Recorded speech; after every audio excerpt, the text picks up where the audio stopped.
Thanks for that very kind introduction. Thank you, Kim, for inviting me. It's a beautiful day outside, so I really appreciate your presence here today. So let me give you, since I'm a visual media producer, a little visual introduction to me. And I'll explain what this is.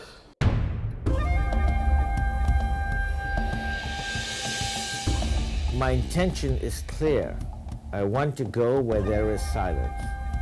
I want to break that silence.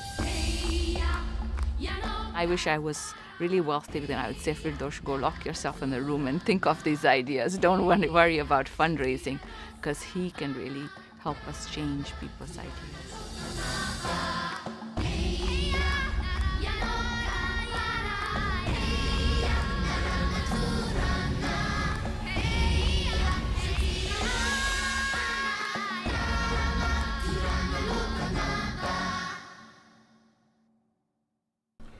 So that little introduction is actually a trailer of a documentary that we have here for you at the end of the talk this evening. You're welcome to come and take it.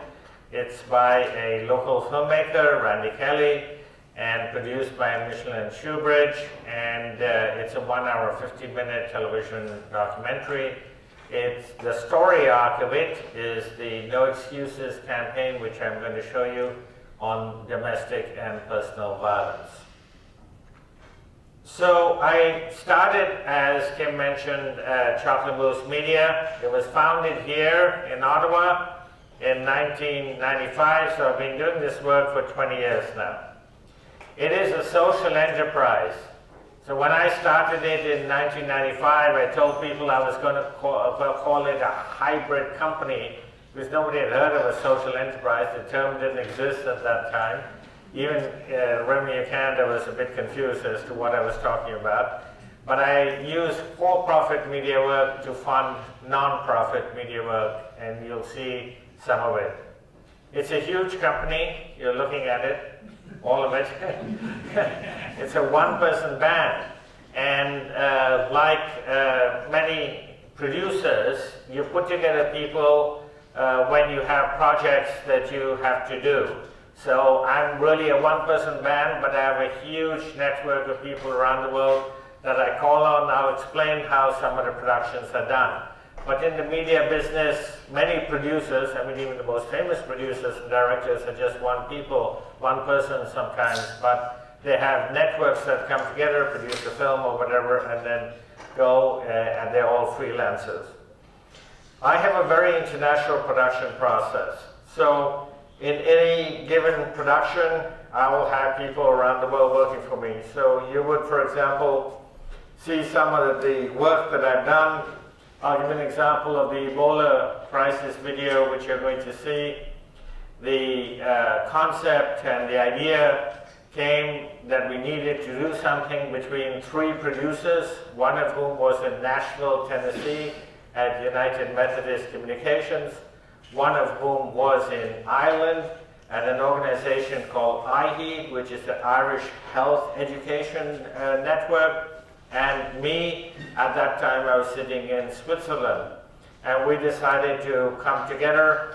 I called the writer that I usually use on such productions, and he's in South Africa. We then did the writing together, sent it to various people in West Africa for testing in the 4 countries that had the Ebola crisis at that time. This is about September of last year. We then went into production in the animation. The animation team was in India. We did all the animation in India. We then sent it for audio post-production and music here in Ottawa. I always use a composer that's based here in Ottawa called Andrew Huggett, who's based at GABC in Ottawa. And then from Ottawa, we sent it back to West Africa to version it into 17 different versions. And then we sent it to New York to start the distribution process. That is a very typical production for me. It involves a dozen countries perhaps in terms of production and how we do it. People often ask me, what is the bottom line of what you do? And here's the bottom line. What I say is what I do is better the human condition through media. It's various kinds of media, everything from very short media, which you'll see some of it is 20 seconds long, to full feature-length films and documentaries, which are an hour or sometimes an hour and a half long. To the best of my knowledge, my work has been seen so far by over 1 billion viewers. It has been used one way or the other in over 150 countries.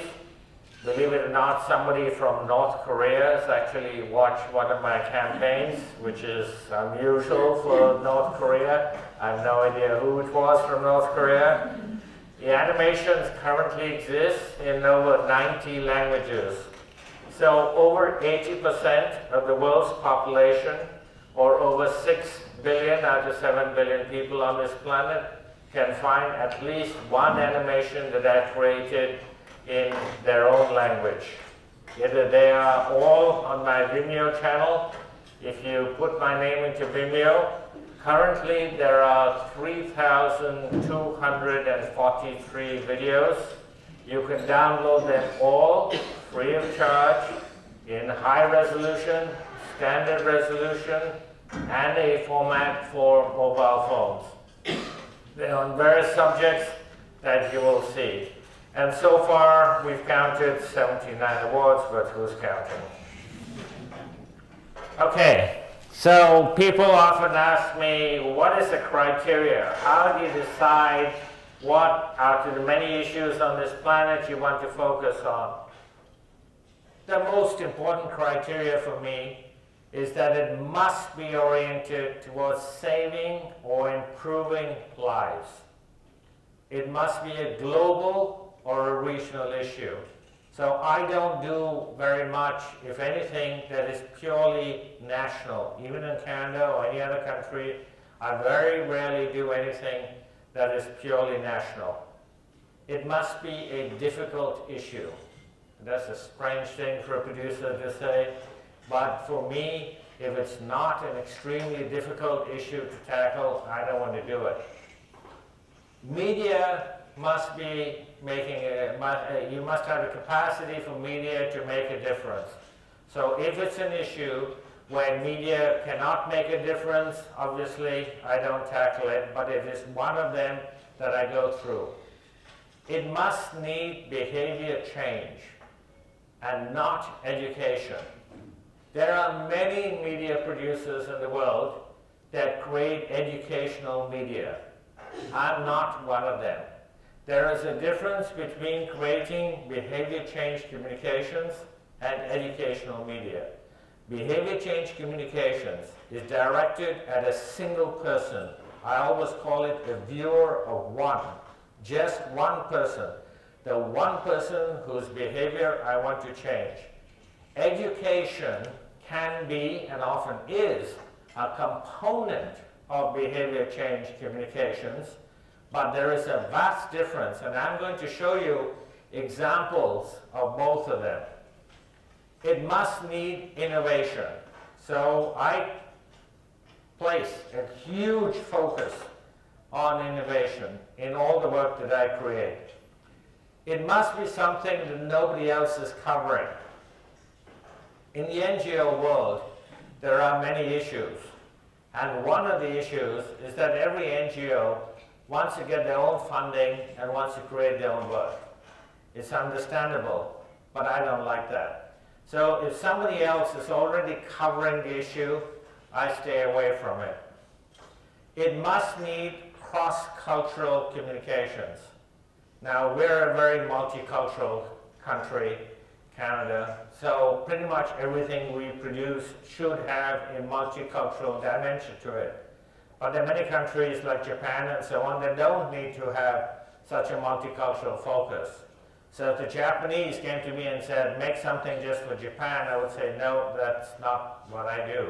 I specialize in creating cross-cultural communications. And finally, it must be available for free, widespread distribution around the world. So all my work, if you're a legal beagle here, is created under something called Creative Commons. So it's Creative Commons, non-attribution, non-commercial, no derivatives, which means you can take it, you can do anything you want with it. One of the first campaigns I created, which you'll see, called the Three Amigos HIV/AIDS campaign, I actually said on it, there is no copyright.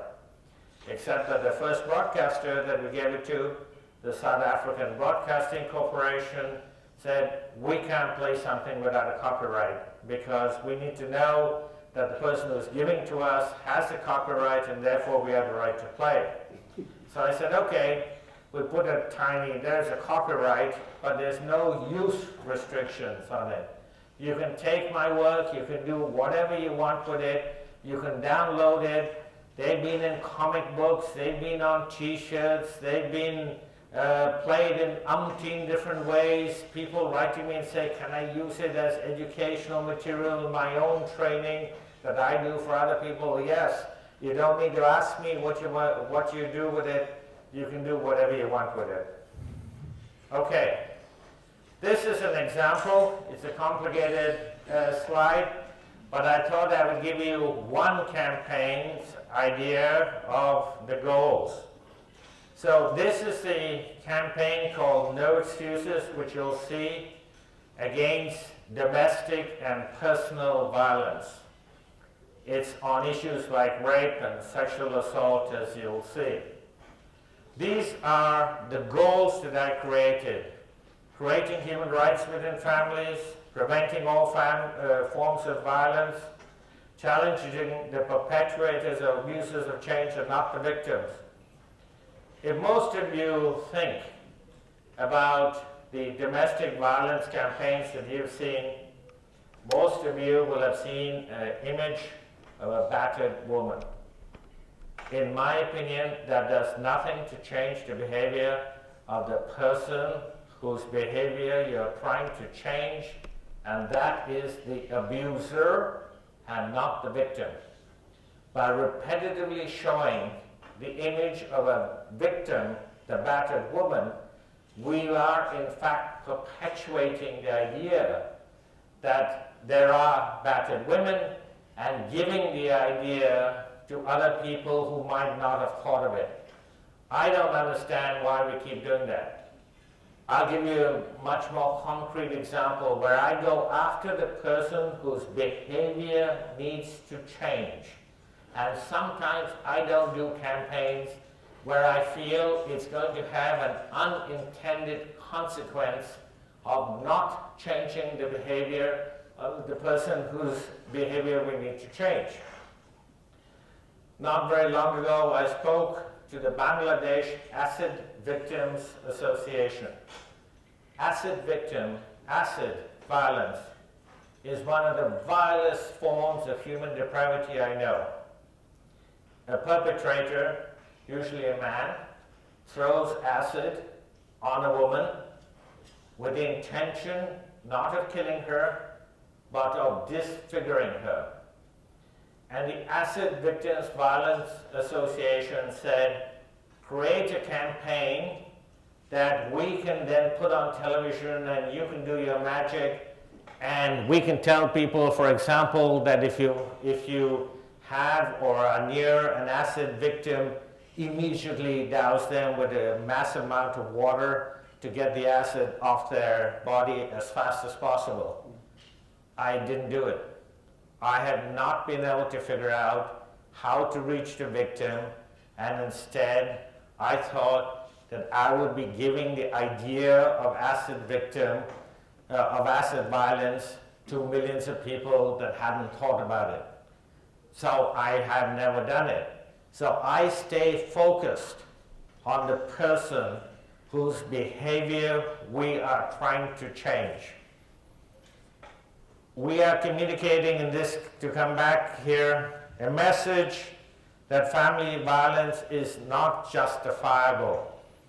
One of the spots that you will see that I created, which has been downloaded the most and gotten the most attention, is one that says you cannot use your culture or your religion as an excuse for violence. And it got the most attention at the United Nations when I announced it, and it has been the one that has been most downloaded. It acts as an icebreaker for information sharing. A lot of my work does that. So, for example, in the Three Amigos, in the case of the Three Amigos, which you'll see in HIV/AIDS campaign, the Three Amigos is 3 funny animated condoms. We have one spot on a female condom.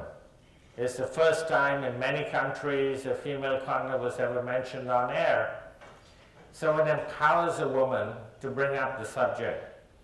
In the case of No Excuses, the domestic violence one, we have one spot that says, men don't beat your children. In many countries, women are not empowered to bring up the subject, the fact that their husband might be beating up their children. So they're both sitting there, they're watching television, this funny spot comes on air, it empowers the woman, it acts as a catalyst, it empowers the woman, enables her to bring up the spot instead of her directly challenging her husband to bring up the spot. The spot says, men don't beat your children. So I'll let you read the rest of them because I hope that some of these goals will be apparent when you actually watch the spots.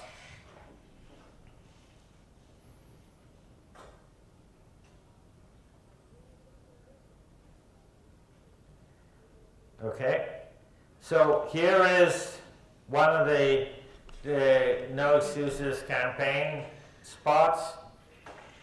This is the one, well, I'll actually just let it play. What do you say in your defense? My culture insists I beat my children. Religion! My religion commands me to dominate my wife. Tradition demands I treat my family that way.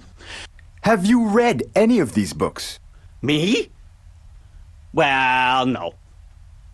Not yet. Guilty! No culture, religion, or tradition is an excuse for you to use violence. Do you promise to beat your wife and abuse her in sickness and in health? I do. Excuse me? And do you promise to love and cherish your husband whenever he abuses you? She agrees. You may beat the bride. Enjoy your honeymoon. Marriage is not a license to abuse. I'm going to play one more. Before I lay the soul of this man to rest, let me say a few words in his honor, since we cannot speak badly of the dead. At first, he did not treat women badly. Later, he sexually abused them. No one will miss this bully, not even me. In fact, now that he's gone, the family's having a big party. I'm already late. Do not engage in sexual abuse. One of the examples I want to use in the No Excuses campaign is that the characters are all blue. Why they're all blue? Simply because there are no real blue people. If we use, it's one of the advantages of animation, which I'll talk about, everybody knows they're humans, and everybody has a suspension of their disbelief system. Because you know that they're humans, but you're accepting of the message because you're not excluded. If you take live action and you create a spot, any kind of behavior change, and you show a person, doesn't matter who the person is, black, brown, white, certain color of eyes, certain hair, you necessarily exclude the people who may not identify with them. So in my campaigns, which go around the world and which are watched by hundreds of millions of people, I have to make sure that the Chinese finds this funny and acceptable, as does the South African, as does the Canadian. So obviously, if we made a person look like a Chinese, it wouldn't resonate in Africa and vice versa. So we spent a great deal of time trying to design these to go around the world. Let me talk a little bit about my contributions and the various series that I'll be showing you today. So it started with the Cartoons for Children's Rights with UNICEF in the 1990s, where we took the Convention on the Rights of Children and we animated every single right in it, sometimes several times. So UNICEF came up with this idea. We asked dozens of animation studios around the world. I think we finally ended up with 108 spots. We decided not to have any words, so that there didn't need to be any translations, just visuals and music. We told them only what the right was that we want them to follow or implement. The right, for example, children not to be taken into armed conflict. They would create a storyboard, we would look at it, if we agreed with it, we would let them put it into their own way of the animation, 30 seconds. We put a card at the end of it.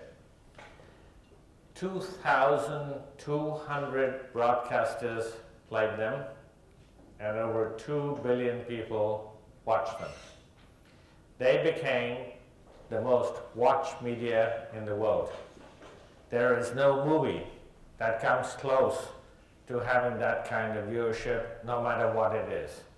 2,200 broadcasters, according to UNICEF, played them. The second one was the animated jam for the UN Special Session on Children, which again, we took the rights of children and we created what we call an animated jam. And what we told various studios around the world is that you do this right for children, another studio, you do that right for children.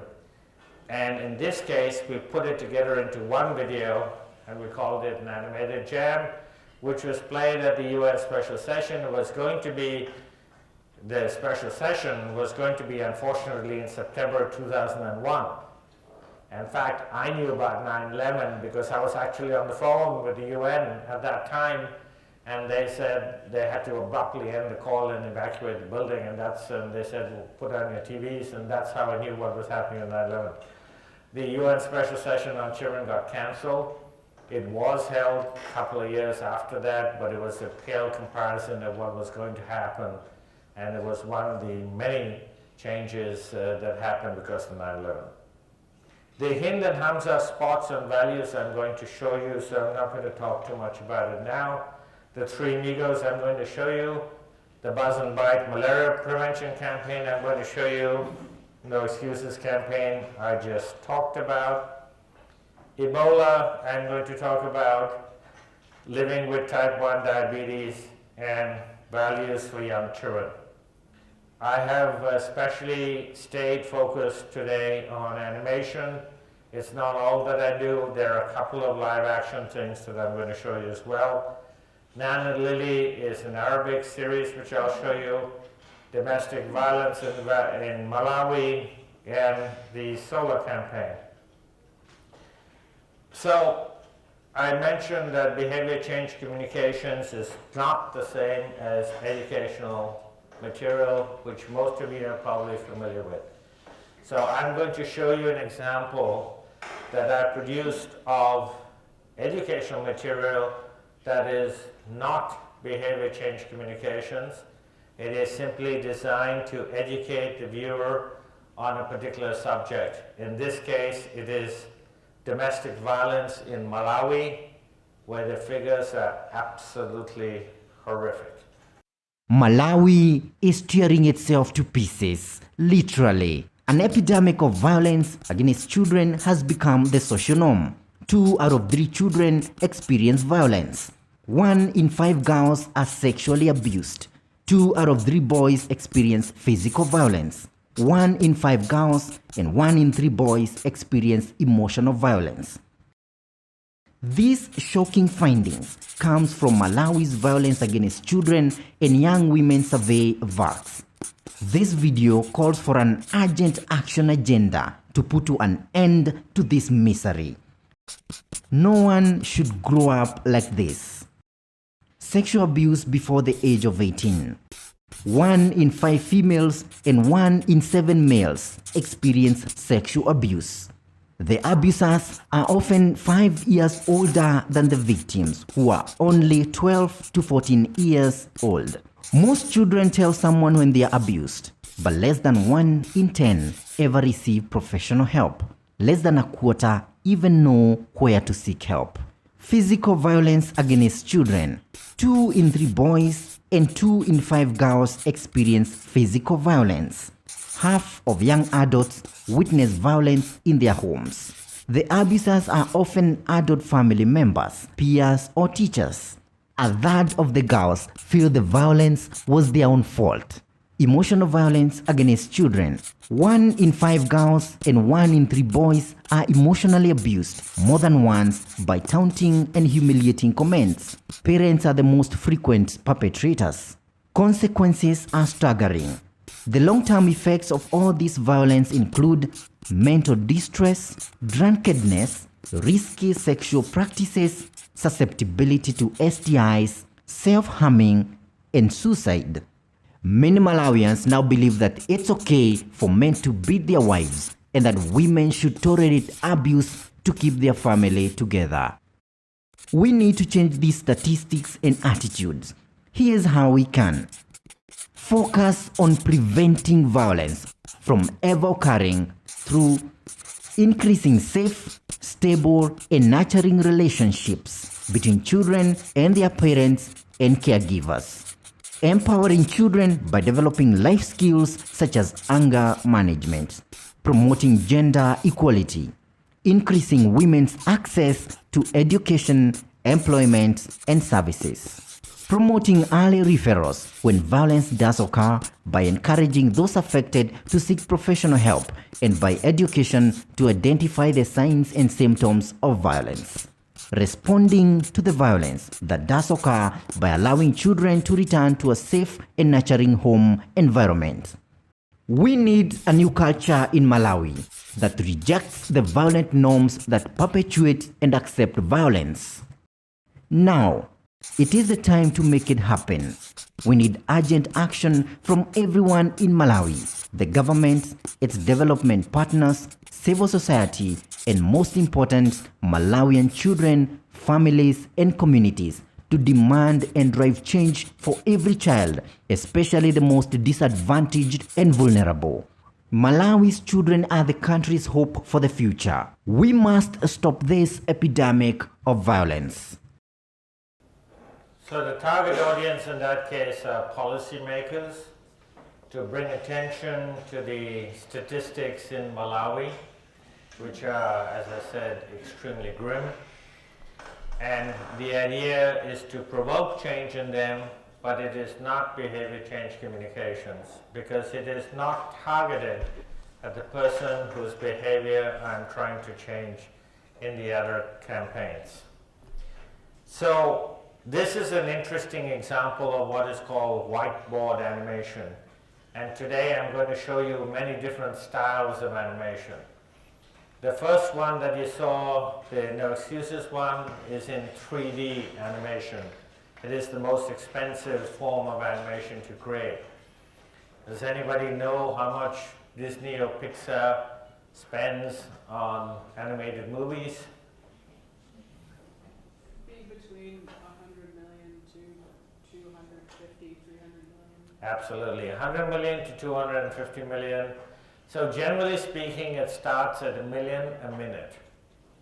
$1 million a minute is what your children are watching on the big screen. This costs $11,000. $11,000. So there's a vast difference in what we can create. The No Excuses campaign received no funding from anybody. Nobody wanted to touch domestic violence with a 10-foot pole. So I'm going to go into how these are funded. A lot of it's funded by me.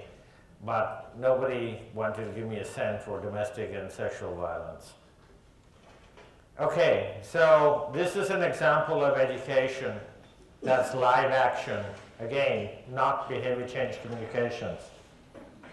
Last year in November, actually there's an introduction to it. I'm going to let the video speak for itself. This is something completely different. It is live action dealing with an ultra-sensitive topic.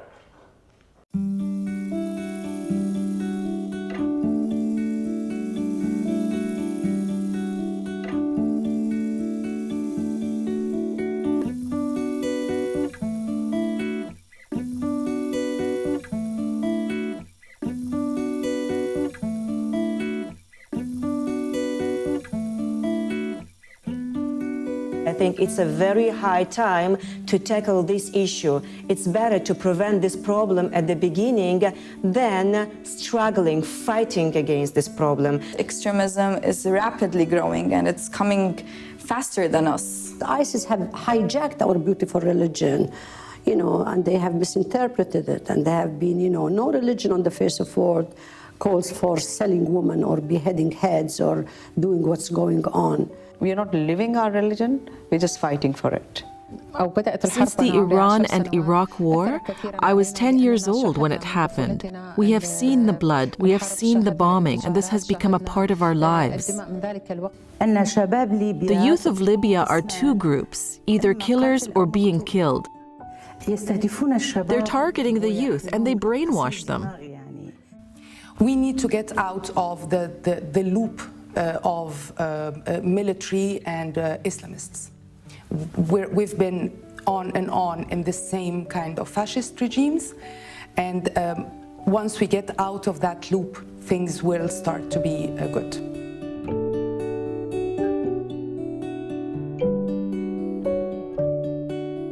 The one part that extremism has is terror.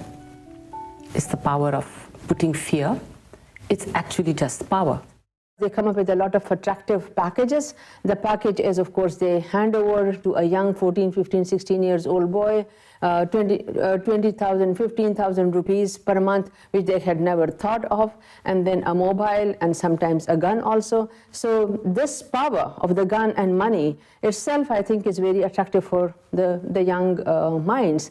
We have extremists offering them money, offering them an alternative, and even giving them another model, role model. You are a fighter, you are a man, you are powerful, you are strong. That's why I'm talking from crisis of masculinity. So you lose many adventures if you are with progresses, etc. And the other side, you have the paradise, you have this position of martyr, and you are glorified. And you have money for your family. You can send them money while you are in Syria, etc. And you are finally a man, the powerful man. The Islamists made a big mistake. When they arrived, they used force. They used terror to make people join their ranks.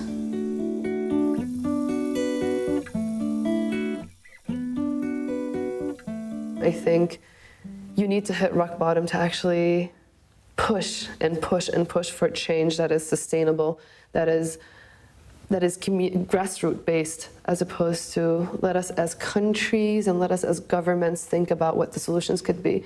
These are real people, real experiences, and thinking about what could make a difference for them. Currently, there are several solutions. Now, there's a very serious initiative that is seeking to unite all the democratic and national forces and builds a partnership among all of them. And secondly is the empowerment of civil society organizations. Once we get these boys in PEMAN, Center for Conflict Transformation and Peace Building in Islamabad, It's a phased-wise training that we conduct with these boys. We help them in understanding their own self, they being not only the Muslims and Pashtuns, but also human beings, and how they can actually contribute positively to the progress and development of their own culture, their own religion, their own community, and finally to their own society and country. The project that I'm working on, which is with Syrian refugees, it's called the Youth-Led Approach to Peaceful Coexistence between Syrian and Lebanese Youth.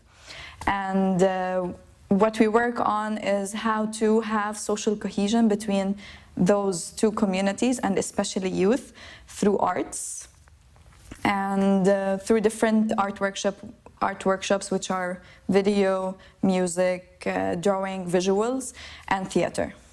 We need to educate the youth since, from the very beginning, from the primary education, they need to be educated about the law, about the rights, about human rights, about what does it mean to be a civilian, what are your civic duties and your responsibilities and your rights to begin with.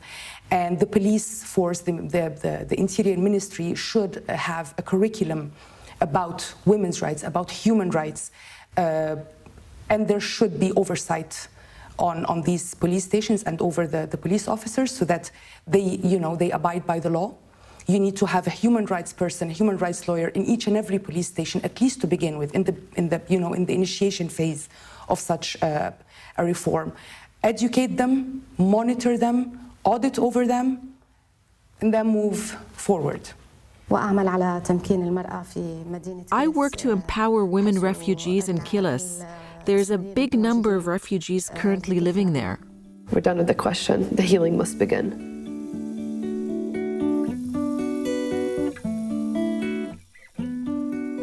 Women are coming here with the plural I, with their multiple identities and how they are struggling with their multiple identities and the multiple roles that they have in their own homes, in their own communities, and also struggling with peace, also struggling for rights, and also trying to tell the world we have solutions because their solutions are working and they are able to resist. And it's a wonderful platform to have a collective voice of all these plural identities, of this one woman who says I can and multiple women say I can. At the end of the day, regardless of what religion or country we come from, we are all humans. We all believe in human values. I'm proud to be a woman, for sure. I'm lucky to be a woman. I'm proud also to be a Muslim and a Libyan and a humanist. I grew up having good opportunities of education, good opportunities of having a supportive family, good opportunities of having to live in an open-minded society. And the experiences I got in the field of civil work and seeing all this social injustice that's happening, it got me thinking that I can never be on the bench and not do something about it, and that's what keeps me going. I feel bad when I see my house now demolished, especially because I built it in great difficulty. And I see pictures of the house of my childhood that was owned by my family and houses of my other relatives. Of course I feel bad, but my kids are okay. When I see cases of other women who have sons who are badly injured, who have lost a limb or an eye, I feel like I'm not the one who is worst off. Allah helps those who really want to help themselves, and somebody from that society, from that community, has to stand up to this challenge, and that's my power. Despite all this, they will not be able to divide us. I will still hold my hand out in peace and in cooperation to my neighbor who is Sunni, who is Christian, who is Baha'i, all the minorities in Iraq, in order for us to live in harmony and peace.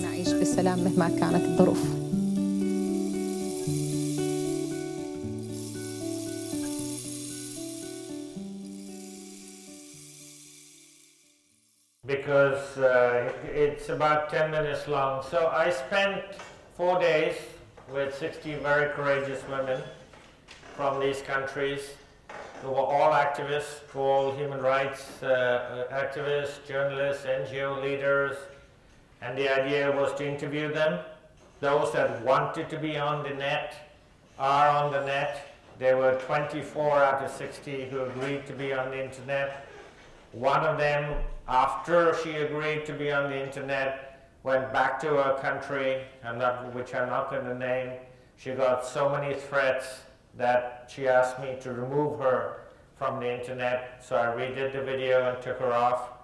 The rest of them are with me and with others, policymakers who have watched the videos. These are very long interviews I did with each of them. This is just a brief overall summary of it. You can watch it. If you want to watch the whole thing, it's available on YouTube, the 10-minute version of it. We are editing out the rest of the interviews. So this is the power of simplicity. It is really simple. You simply have to have, as an interviewer, enough knowledge about the issues to ask the right questions, and enough information and background, and then just point the camera and let the women speak. So it's fairly simple to create, but it takes a great deal of research. When you see the No Excuses campaign, when you see the video that you're going to be given if you want it on the No Excuses campaign, there's a huge amount of research that goes into something like that. It took me 2.5 years of research before we created the No Excuses campaign. This is not something where you simply write a script and say, okay, we're now going to tackle domestic violence and we're going to simply write out a script and create a worldwide campaign. It's not as easy as that.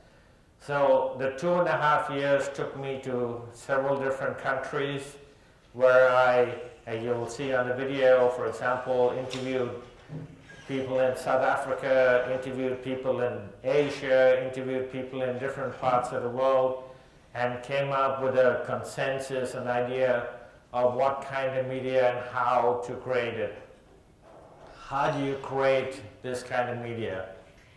First issue is to carefully define your objectives, which is rather difficult to do sometimes.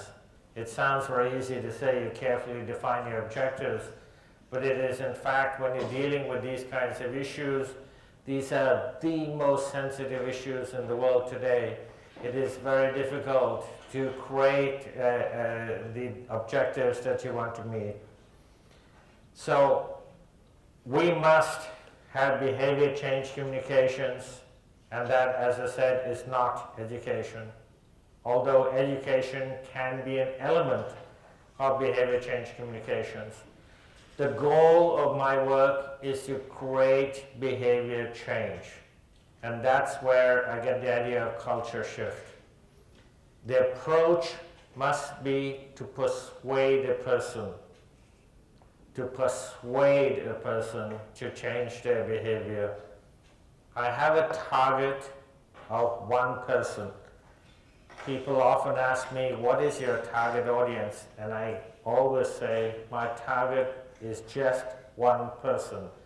The one person who's watching the video at that particular time, whose behavior we want to change. So I stand marketing theory on its head. For those of you who are business students, you know that marketing theory is all about group theory. You know, I'm a Canadian, I'm 60 years old, I live in West Ottawa, and so on, and I buy shirts that are blue, and you know, the marketers will tell you they can group me all kinds of ways and tell you exactly who I am, and I say, no, you can't. My theory is exactly diametrically opposite. I believe that we are so individual that we have individual characteristics, and I spend a great deal of time worrying and trying to figure out how to get around the barriers, which I'll talk about. So my theory is exactly the opposite of marketing theory. There is no group for me. not even on a national basis, language basis, culture basis, religious basis, or any other basis you can think of. Because to me, I need to get around every single barrier that exists in order to reach you in making these kind of communications programs.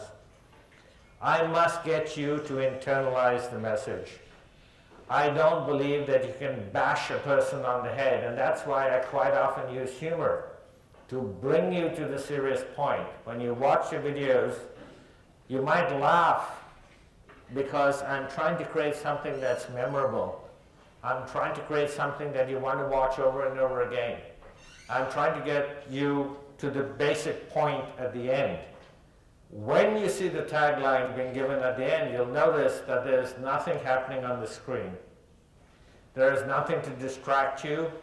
There is a different voice giving you the message at the end than what took you through the characters and brought you to that end message. And that's an approach I've used over and over again, to use humor to bring you to the serious point, so that I don't try and coerce you into doing anything. You have to internalize the message. You have to be accepting of the message, you have to internalize it, and you have to make the behavior change by yourself. Nobody can impose it. My preferred approach is humor. It's non-coercive, it's non-authoritarian. And as I said, humor is to bring you to a serious point, and especially with youth, animation and humor works best. So the main decisions that all of us producers go through in creating these kinds of campaigns.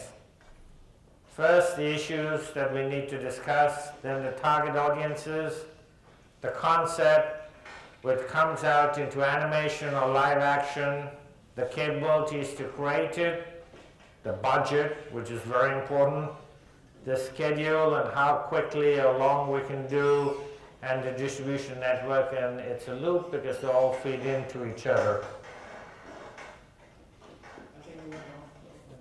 Oh.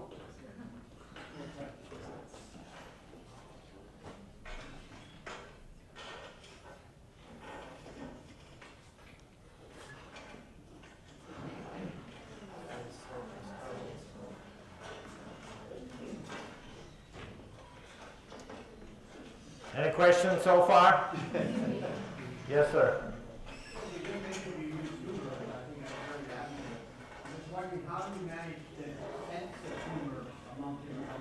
Absolutely, it's a good question. How do you translate humor?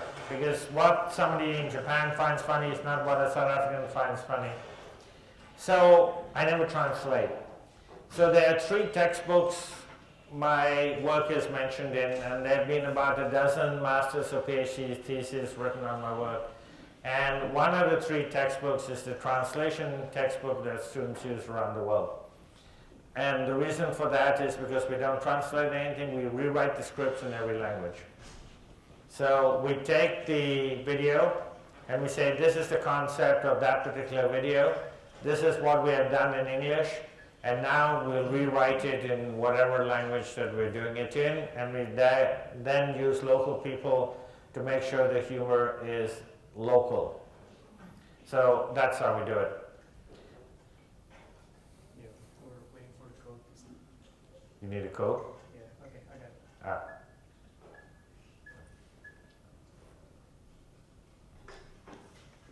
it. Any other questions in the meantime? Yes, ma'am.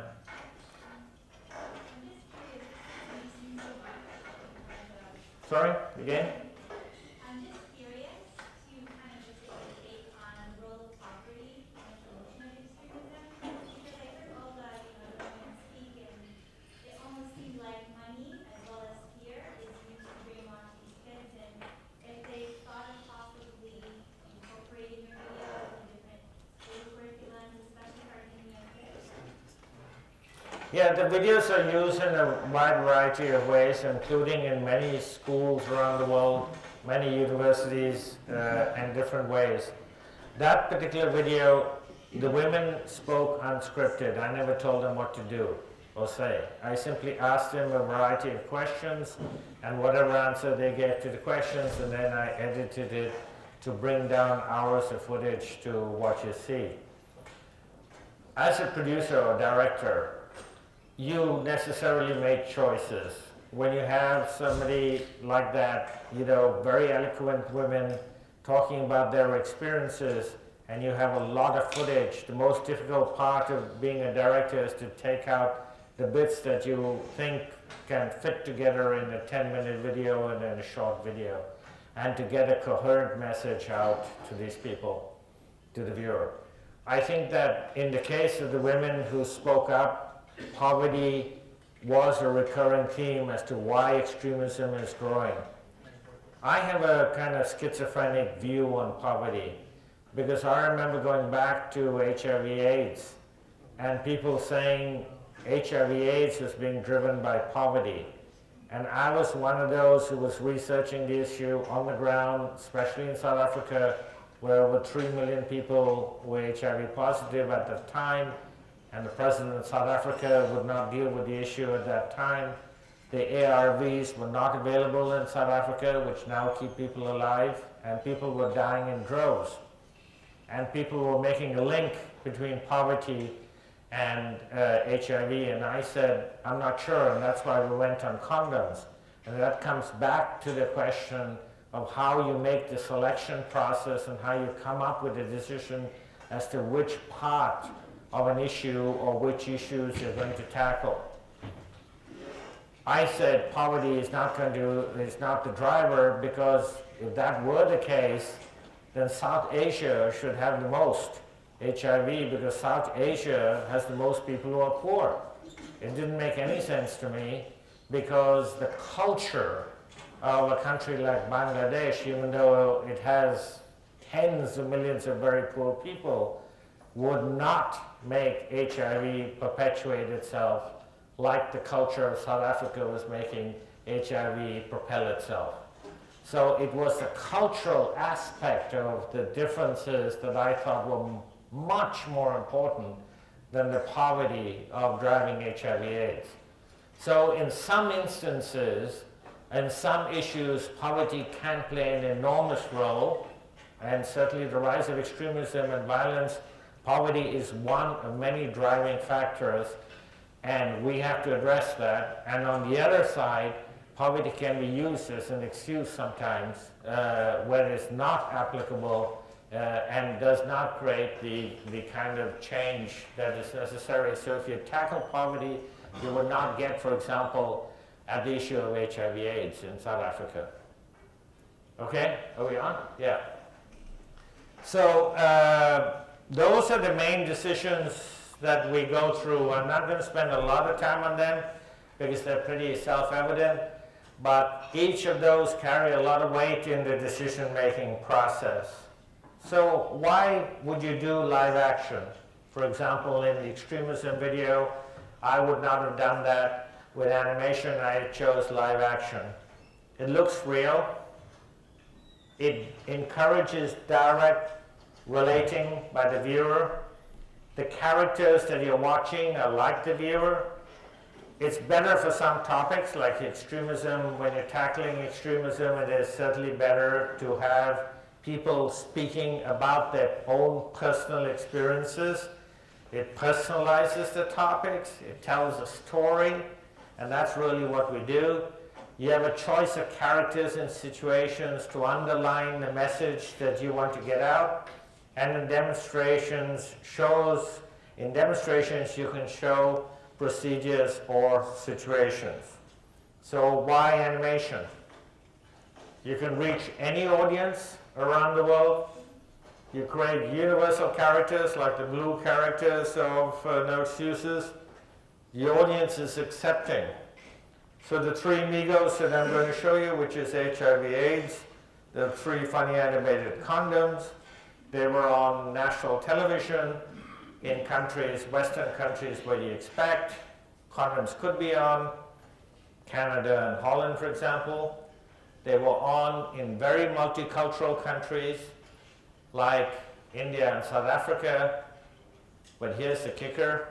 Three funny animated condoms were on national television in conservative Iran. National television. They worked so well, they wrote to me and said, could you please put it into 6 Iranian regional languages? How do you do that? You get it on air because they're not real. You know that when you're watching the Three Amigos, those are not real condoms. They're funny, they have faces, they have arms, they talk, they act like humans. So even though they're condoms, you're more accepting of the message in that case. Because in South Africa, as an example, there were real campaigns, campaigns with real condoms, and they were thrown off the air until the Three Amigos came on the air. And then the Three Amigos were played for 2 years, up to 20 times a day by the South African Broadcasting Corporation, and we started to saturate South Africa with the Three Amigos in various different ways, and I'll talk about distribution. It's not real. It gives you a suspension of your disbelief system when you see animation. It's easy to sync with other languages, and it allows for innovation. What do I mean by allows for innovation? I'll give you an example. On the Buzz and Bite malaria campaign, I had created that, you'll see, for those countries in the world that have malaria. There are 106 countries in the world that have malaria. But the Dutch wrote to me and said, we would like you to create a spot for us to get Dutch citizens, which obviously doesn't have malaria, to buy insecticide-treated bed nets to send to those countries that have malaria. Easy in animation to do. You just change one line, change a character speaking or whatever, and there you have it. It's all in a computer.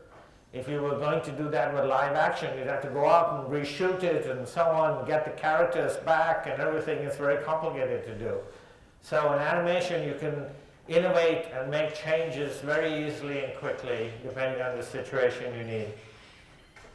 So this is the process. It's long. It's complicated, it is difficult. It is basically the process that I go through in every situation in creating these. And unless you're a comms or an animation student, I don't want to pay too much attention to this.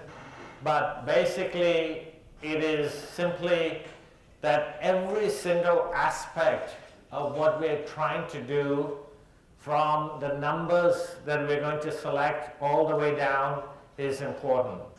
Why are numbers important? One of the ways I get around the cultural differences that exist in the world is to create many more spots than anybody can use. So in the Three Amigos, for example, there are 20 spots. In the Buzz and Bite malaria campaign, there are 30 animated spots. I don't expect any broadcaster to play 20 animated spots using funny animated condoms.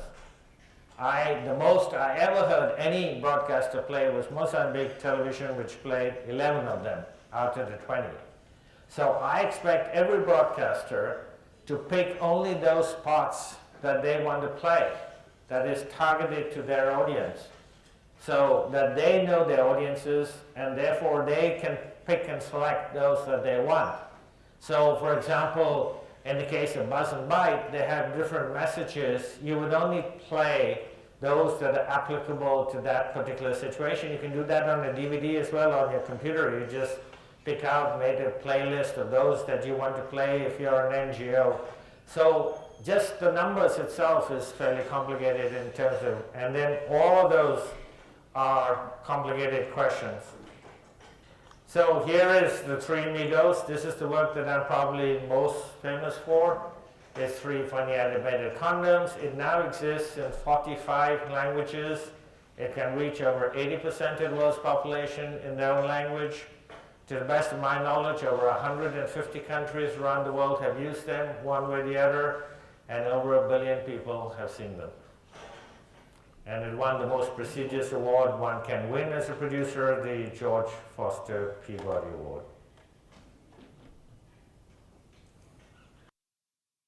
And you never try for sex on the first date. Never. We just talk. Yeah, about stuff and everything. You see, manhood today is all about spiritual things. Yeah, right. Evolved men. Give me a break. Trust your instincts, not your date. Carry a condom. Stop the spread of AIDS. Roger, amigos, you're clear for liftoff. Enjoy the ride. Yeah, baby, give it all you got. Who's Roger? 10, 9, oh. Shouldn't something that flies have wings? 8, 7. Whew, it's getting hot in here. Roger that. 6. Will someone tell me who Roger is? 4. What happened to 5? 3. Yes, 2. Now I worry. 1.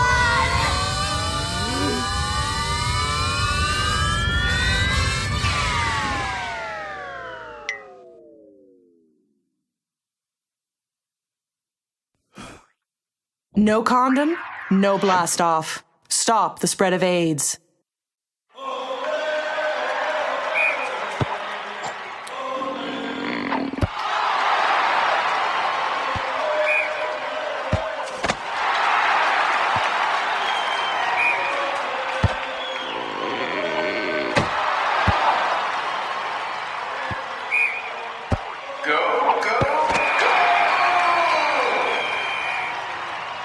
You just can't score without a condom. Stop the spread of AIDS. So the hand-drawn animation, classical drawings, there are 11,500 drawings in the Three Amigos. Each one of them is drawn so that if you want to move a hand, you draw it here, you draw it here, you draw it here, you draw it here, you draw it here, you draw it here, and so on. So the Three Amigos, you can imagine in Farsi on Iranian national television, and what the reaction might be. Nothing happened. Nothing happened. I was scared, I was worried something might happen. Nothing happened. Everybody enjoyed them, everybody had fun with them, nothing happened. And so that's basically the approach. The opportunities. In my opinion, health objectives can be achieved or enhanced with communications. Every health issue should have media. I just came from UNICEF. I was met with UNICEF on Friday of last week, and UNICEF and I discussed doing the polio campaign. There are only 6 countries in the world that have polio right now. They're all the most difficult countries to deal with. Somalia, Pakistan, Afghanistan, and so on. And there's a problem in Pakistan and Afghanistan in particular because the CIA used a doctor at some point to create a kind of fake vaccination program to get the DNA of Osama bin Laden. So vaccinations in Pakistan are now a problem. And we discussed the idea of creating 3 different animated shorts to go on the other way around, ground up. So instead of trying to persuade adults, the parents, to get their kids vaccinated, do it the other way around, get the kids to request that they be vaccinated to the parents. And the concept came about through UNICEF, but I've been wondering why so late? Why are we now creating media when only 6 countries left? Perhaps we should have created media faster, and I'll talk about the Ebola crisis last year and what happened during the Ebola crisis last year in conjunction with that. We are now at a new point of human history, an age of mass, instant, two-way communications. When I started my work 20 years ago here in Ottawa, the world was only able to receive information passively through television or radio. Right now, if something happens in Thailand, any of you could pick up your cell phone sitting in Ottawa and know about it instantly. You can post it on Facebook, on Twitter, you can react, You can post your own feelings. You can react to it. It's instant. Development and health experts have not yet grasped the importance of the new age that we are in. We have only begun to scratch the surface of using things like the 7 billion cell phones that exist in the world to create behavior change for the better. Youth and health are high priorities. We're able to reach small groups, to entire countries, to more than entire countries. I've been to many ICT conferences and I've stopped going to them because people in the international community are becoming more and more enamored with technology. And I keep saying, but you can have the greatest technology in the world. If you don't have content, you're not going to get people to use that technology. So technology experts need people like me, and I need the technology experts. But we need each other. We can't just have technology, and we can't just have content without getting it out to people. Compelling content is a key driver. Mobile is absolutely today's generation of internet user. So all my work you can, by the way, download for mobile. So you can get in high resolution, in standard resolution, and in a format for mobile. It's accessible to all, and cost and reach is very cost effective. And I'll give an example of the Ebola one. And communications works. And the best example I can think of is smoking. People often don't know what behavior change communications is, and I simply say, well, have you ever seen a warning on a cigarette package? Or a photograph of somebody with cancer on a cigarette package? And most people say yes. Well, that's behavior change communications. They're trying to get you to stop smoking. They're trying to get you as an individual to not take up that package and smoke. And that's behavior change communications. And over the decades, those that study these kinds of issues have pointed to the success of smoking campaigns as the best example that we have. Driver safety is another good example. We all now use seat belts. Yes, it's the law, but when it became the law, there were mass amounts of communications put out to show you that you should change your behavior from not using seat belts to using seat belts. So it's become a safety issue. So there are many campaigns that we can study over decades, looking back over decades, to point to the importance and the efficacy and the impact of these kinds of works. I want to show you the rights of children with type 1 diabetes that I've just recently completed, and then we'll take a break. This I created in English and Arabic, and the reason in Arabic is because, believe it or not, the biggest number of people who are obese and who have diabetes is by far in the Middle East. And you might not believe it, but the Gulf countries in particular, almost everybody is obese. Very few people work out or walk or do any kind of sports. And unfortunately, Ramadan is not very good for obesity, because what you do is you don't eat during the whole day, and then you have this enormous meal and then you go to sleep, which is exactly the wrong thing to do for obesity. And so the highest rates are there. Now, why the rights of children with type 1 diabetes is because I looked at everything that exists on diabetes. There's a lot on diabetes. What it is, how to take an injection, what insulin is, how to manage diabetes, etc., etc. Nothing on the rights of children with diabetes. The right to be in a classroom, the right to, if they're in the classroom, to test themselves, the right to take insulin, the right to have a juice or fruit if they need it, the right to participate in sports, the right not to be discriminated against. You may think this is some foreign subject that doesn't concern us. In Ontario, you know, we have standardized tests in the school system. There was a kid in Ontario who had type 1 diabetes. the teacher in the standardized test in the educational system thought this kid might have to test himself, he might distract the other kids. They put him in a class by himself. They find him on the floor at the end of the test, on the floor. This is in Ontario. So there are lots of work to be done on the rights of children with diabetes, and almost all my work is on human rights. I take very much a human rights approach, including a human rights approach to health.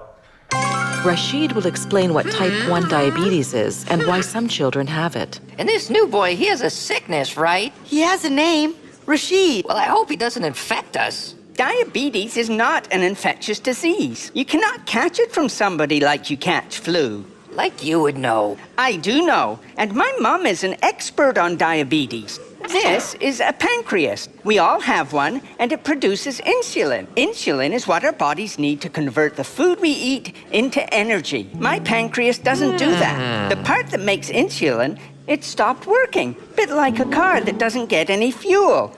So if your body doesn't turn food into energy, how do you move around and do stuff? Because Rashid's pancreas does not make any insulin, Rashid must give himself insulin with an insulin pen or an injection. He must also check his blood glucose 4 to 6 times a day. And if my level is too low, I need to top up with some fruit juice or a snack. Then I'm fine, like now. And if my blood glucose is really, really high, I have to inject myself in class with insulin. No way! I hate injections. His blood can make us all sick. It's not like that. Miss Nasia, he should be in another school, not here. Friends, it's no big deal. I have a sickness too. And every day I must also take medicine, or I get hectic, like a car on jet fuel. You people must have done something real bad that you need medicine and injections. No, Mustafa, people do not get sick because they have done something wrong. Some bodies are just different. That's why they should not be with us normal people. Like you're so perfect. What are you saying? Of course I'm perfect, huh? Okay, normal. Thank you for explaining, Rashid. Whenever you need to test your blood glucose or inject insulin, the nurse can do it right here, or I can assist you if necessary. You also have permission to snack or drink in class if you need to. Thank you, Miss Nasiha. I'm 100% man. Normal. But not perfect. Are you saying I'm too big or something?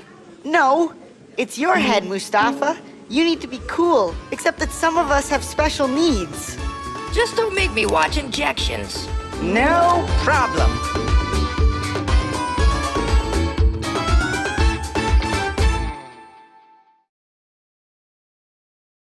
It's 7:30 on the dot. Why don't we take a break?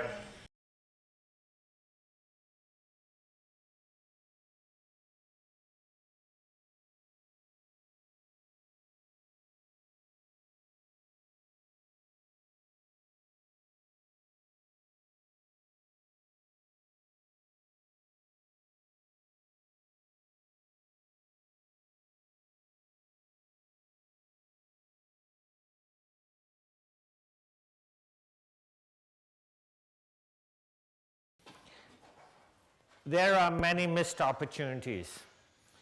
And this is why I say I think that we have not grasped yet the importance of the new age that we're in of direct, two-way, instant communications.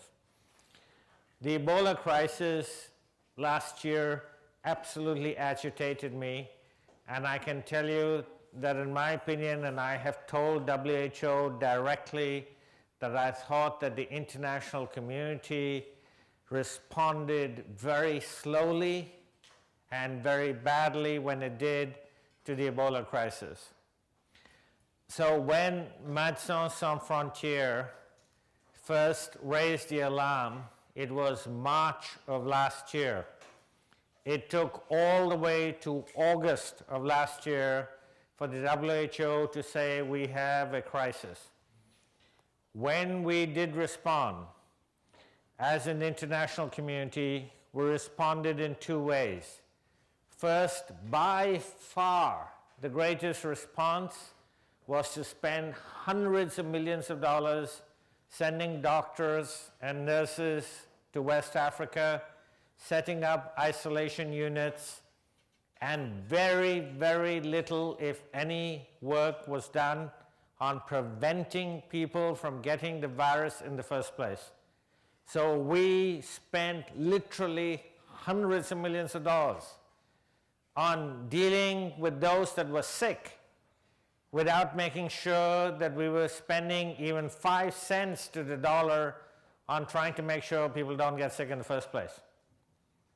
When we did respond as an international community, we responded with pamphlets and posters and brochures, mainly in English and French, because those are the national languages of the 4 countries in West Africa that had Ebola. 25,000 people in round numbers got infected. More than 11,000 people died. We were distributing pamphlets and brochures when the literacy rate in many of those villages was less than 20%. And people at UNICEF and other organizations used to tell me, but look, we're putting, images on our posters. I said, fine, great. Blank out everything that's written on the poster. Just look at the images and tell me what it says. You might see a woman vomiting on the poster. Why is she vomiting? How do you prevent it? What is the link with Ebola? What are you supposed to do if you're vomiting? Nothing. It's just an image of a woman vomiting. And I went absolutely nuts. And I said, the international community is allowing people to die. So on an emergency basis, 3 of us in the 3 organizations that I mentioned, one in Nashville, one in Ireland, and me, said, I am going to create an animated video right away to stop the further spread of Ebola at that time. And this is what we came up with. We versioned it into 17 versions. This particular version I'm going to show you is the Liberian English version. To this day, apparently, it is the only visual media in many languages on Ebola. To this day, 1 year afterwards, more than a year and a half afterwards. I can't explain that. I don't understand the international community and the medical community paying so much emphasis and spending gazillion dollars on sending doctors without trying to say, hang on a second, maybe we should try and make sure that people don't get sick instead of dealing with the sick people. It's not that we shouldn't deal with the sick people, but you've got to try and stop people from being sick in the first place. So here is what Claudia Evers, the Médecins Sans Frontières emergency coordinator in Guinea said, and that's where it started last year. In the first 9 months, if people had been given proper messages, all this could have been prevented. I think that's a damning indictment of the international community, and it is exactly what I felt at that time. Here is Ebola, a poem for the living. It is one of the few approaches I've done which is not humorous.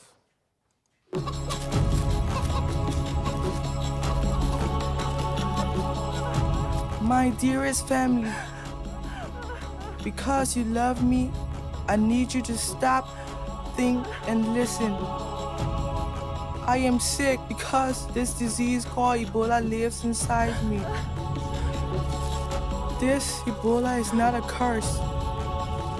Ebola is a virus. Father, please tell others and save them.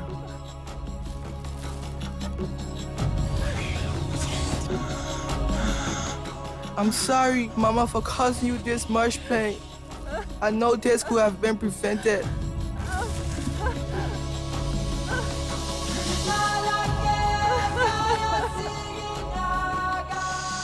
If only I had heeded the warnings and not have exposed myself to the virus.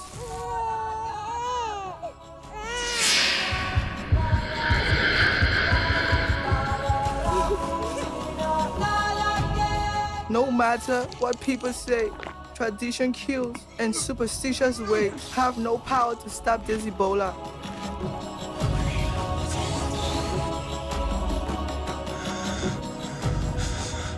Father, our family's only hope is my isolation.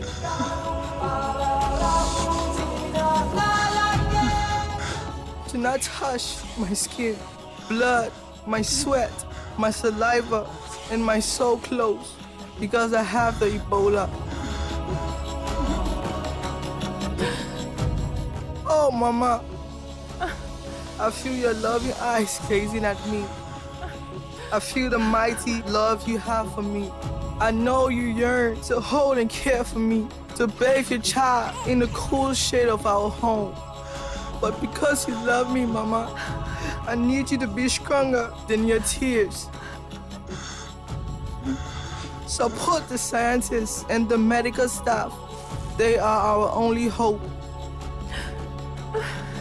These are good people from around the world.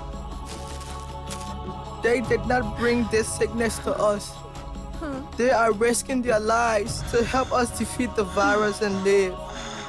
Report the illness whenever it surfaces to the experts.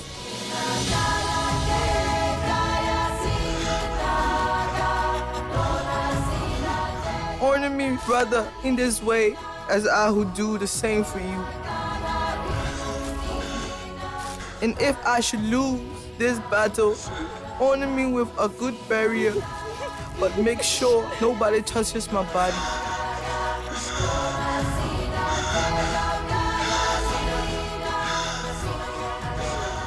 Father, do not allow greed to turn against wisdom.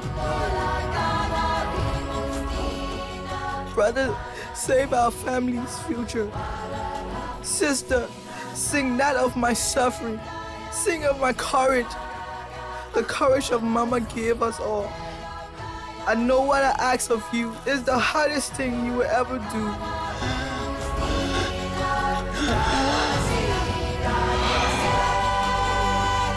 That you respect my wishes.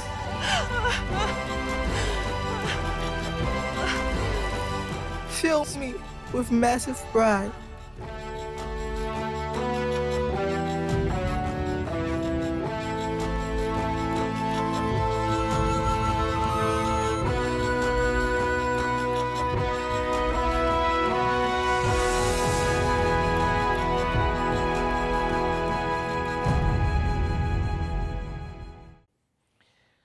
So we saturated West Africa with that video in the 17 versions. We got it out in a variety of ways. In Guinea, where the virus had started, the most prevalent way of watching it was passing it from cell phone to cell phone via Bluetooth. A Nigerian NGO put it on a single page in Facebook. Within 3 weeks, they had 350,000 views. We had over 10,000 likes. We think the video has been shared over 600,000 times, and over 1 million people have watched it online, along with more than 40 million people who saw it in Africa. The video was used in a variety of ways, and I will talk about distribution, but people were beaming the video on. I have a photograph of somebody who's standing with his white shirt, and the video is being beamed onto his shirt. They were using it in a variety of ways, in every possible way anybody could imagine to get the message out. So that video was designed on an emergency basis. It took me 2 months to do it. The total cost of it, now you have to consider that the WHO and the international community, we as Canadian taxpayers as well contributed, spent approximately $800 million US dollars, over $1 billion Canadian dollars nowadays, spending to contain the virus in West Africa. That video cost $15,000. So a single infection, if we prevented just one person who watched it, just one, it would have been cost effective. One person would have been cost effective, because to treat that one person just in West Africa, let alone in the West, when the few people who came to the West, America, put out a study and they spent over $100,000 per person treating them in the West, in the US. $15,000 is all that video costs in all 17 languages. So this is the second video. It's still a bit of a work in progress. It is designed, so the first one was designed to contain it while it was happening. The second one is designed to stop the next outbreak of Ebola. The song and part of the attraction that as a package you put together is certainly the audio. And the singing here is by the most famous West African songstress. Her name is Angelique Kidjo. She's a Grammy Award-winning songwriter and singer, a fabulous voice, and she's a UNICEF Goodwill Ambassador and a fantastic person to work with. She's a very gracious lady.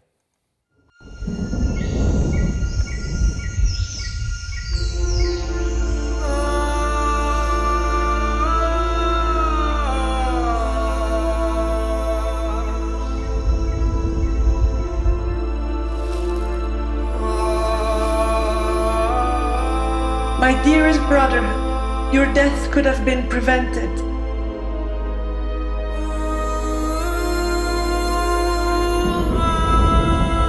But we did not know how to avoid this illness, Ebola. I miss you so much. They've asked me to speak at the church in your honor and to warn others of the dangers. Help me to be strong like you were.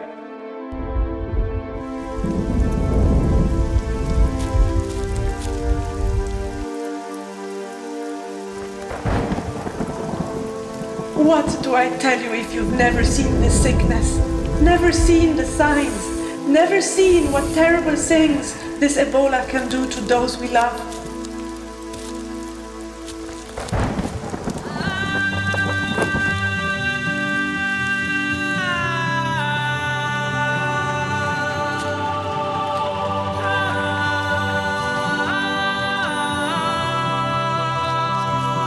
Let me tell you what the medical workers taught me.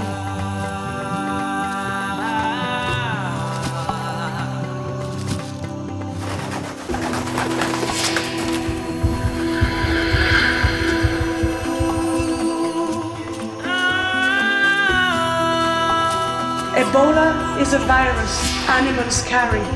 It jumps from animals to humans. Do not touch or eat bushmeat. Also, do not eat unwashed fruits that bats or monkeys have eaten and left their saliva on.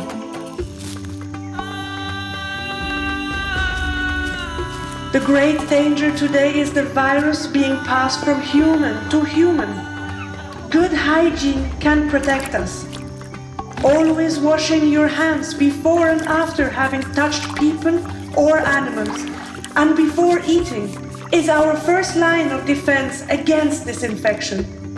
Please regularly wash your hands with clean water and soap.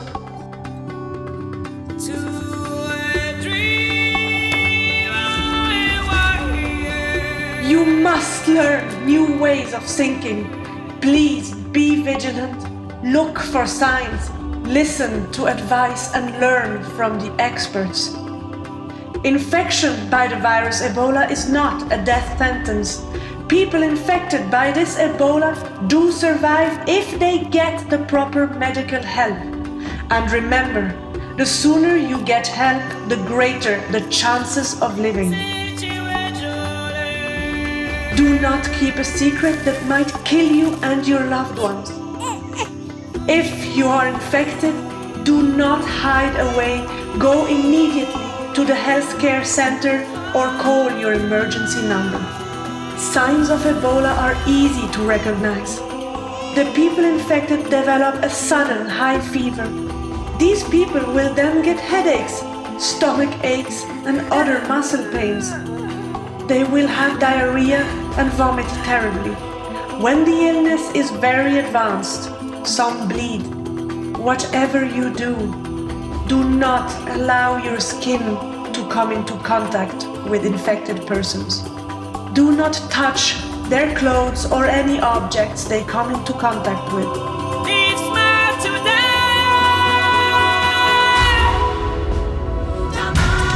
My late brother taught me the power of honesty and courage. He knew this virus thrives on secrets. I live to honor his memory. My suffering has taught me that it is better to prevent than to endure. We can fight against Ebola. Together we can overcome.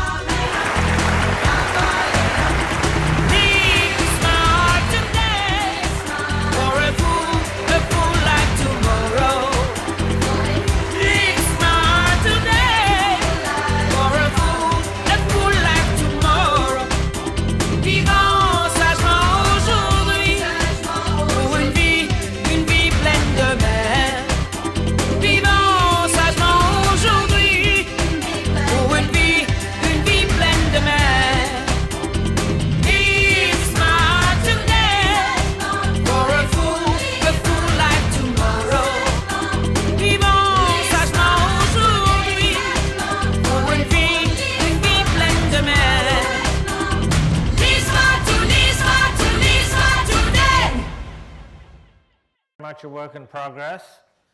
If you're an animation student here, this is a lineup. It is not animation. It is simply putting all the pieces together in a lineup before we animate it. But I wanted to show you because somebody asked me a question about stigma, dealing with stigma on HIV/AIDS and Ebola. Stigma is a very, very important subject. There are about 20 to 25,000 people who survived Ebola in West Africa. There are over 100,000 people who lost a loved one, family member, or whoever, a close friend to Ebola, and they are facing all kinds of difficulties, especially children going back to school.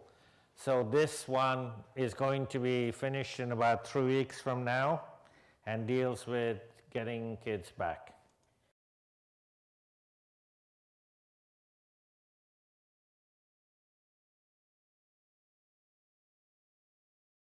Can't understand the look in their eyes, the look every moment, every day. Do they want me to stay or just vanish away? Words unspoken, things unsaid. A war is raging inside my head.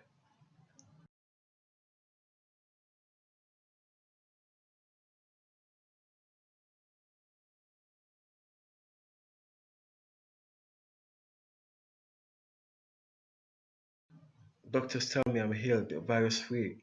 Our leaders tell us to be brave. They really promises we'll be saved. Then why I got this dread inside of me? The look in their eyes, the look in their eyes. Got to hold it together, no matter the bother.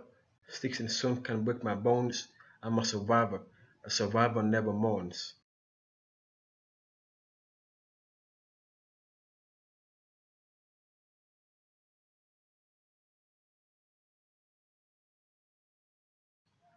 The look in their eyes. Teachers breaking the rules. Don't need education from fools. How long Papa does this last? Is it forever that I'm this outcast?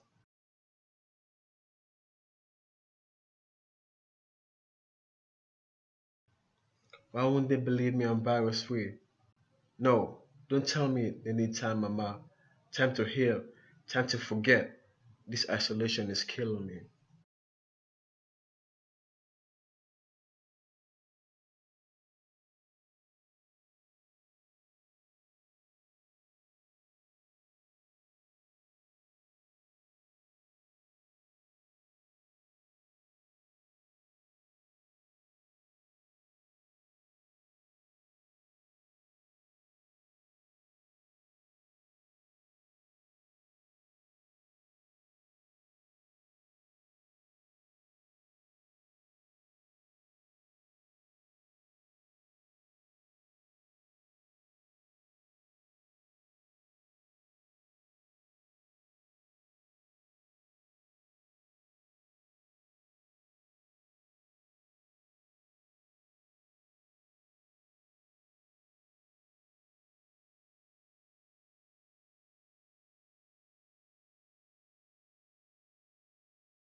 The look in their eyes.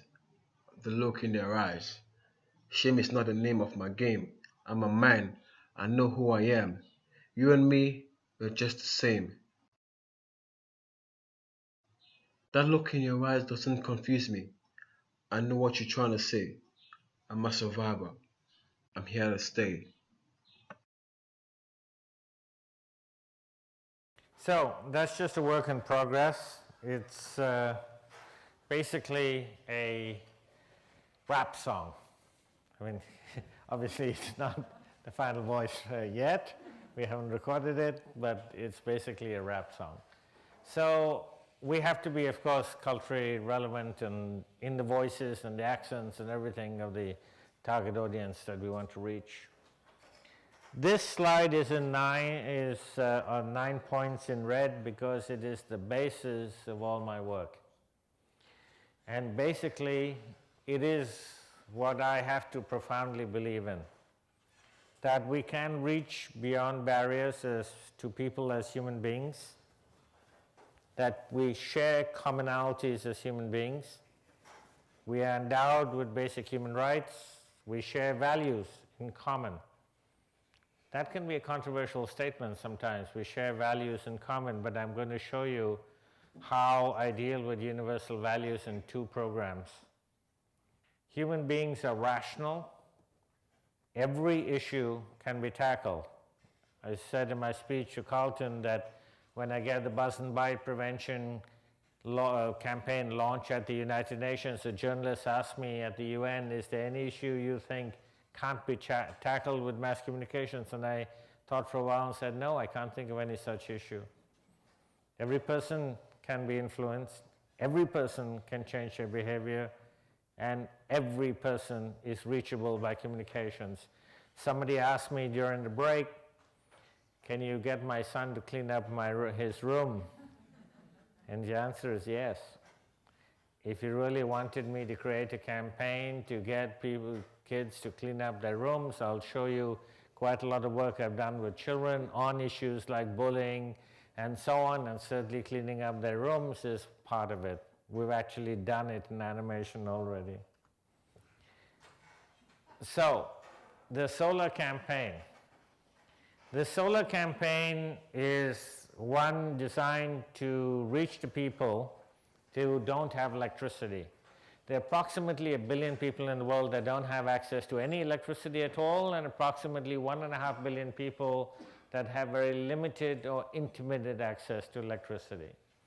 And one of the best things they can do to bring themselves out of poverty is to start engaging and using solar lights.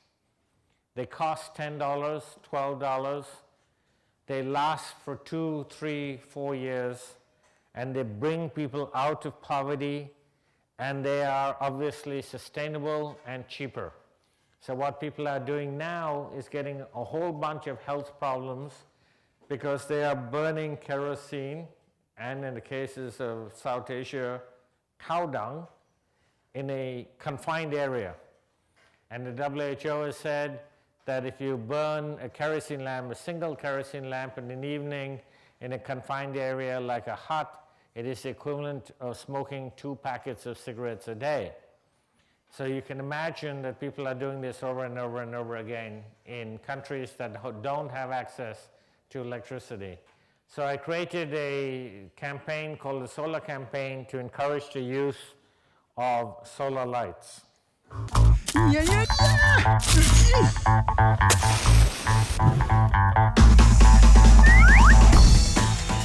Win big money!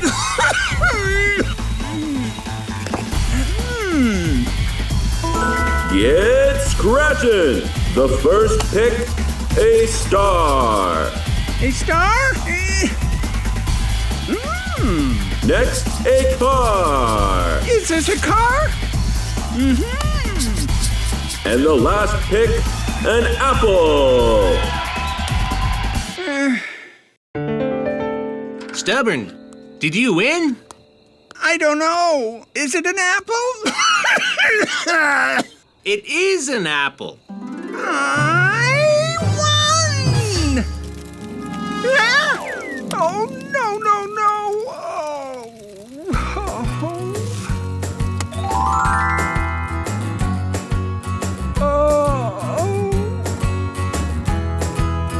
You can't win with kerosene. Burning kerosene causes serious health issues.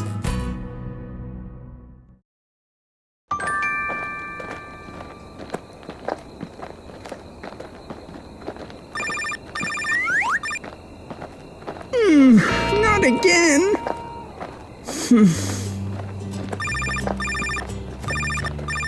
Yes? Hello? Hello? Stubborn here. Ooh, very nice. Bye. I can't keep my phone charged without electricity. Don't you have a solar charger? Huh? Hello.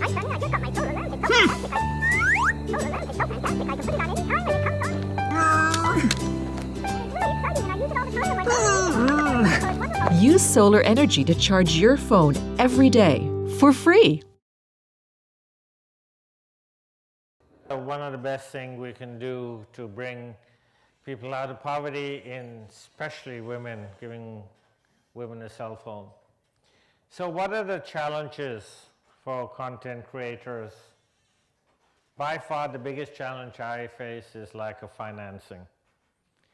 I've had so many people say to me, but must be throwing money at you. Nope, nobody throws money at me. There's a cost of creation which is fairly high in animation, and people have a lack of understanding of the costs. For some reason, there's a myth that communicators should be working for free. Everybody else should get paid, but could you do this campaign for me for free? And the answer is no. We're professional communicators, professional content creators, and we can't do everything for free. There's a huge difficulty in researching them.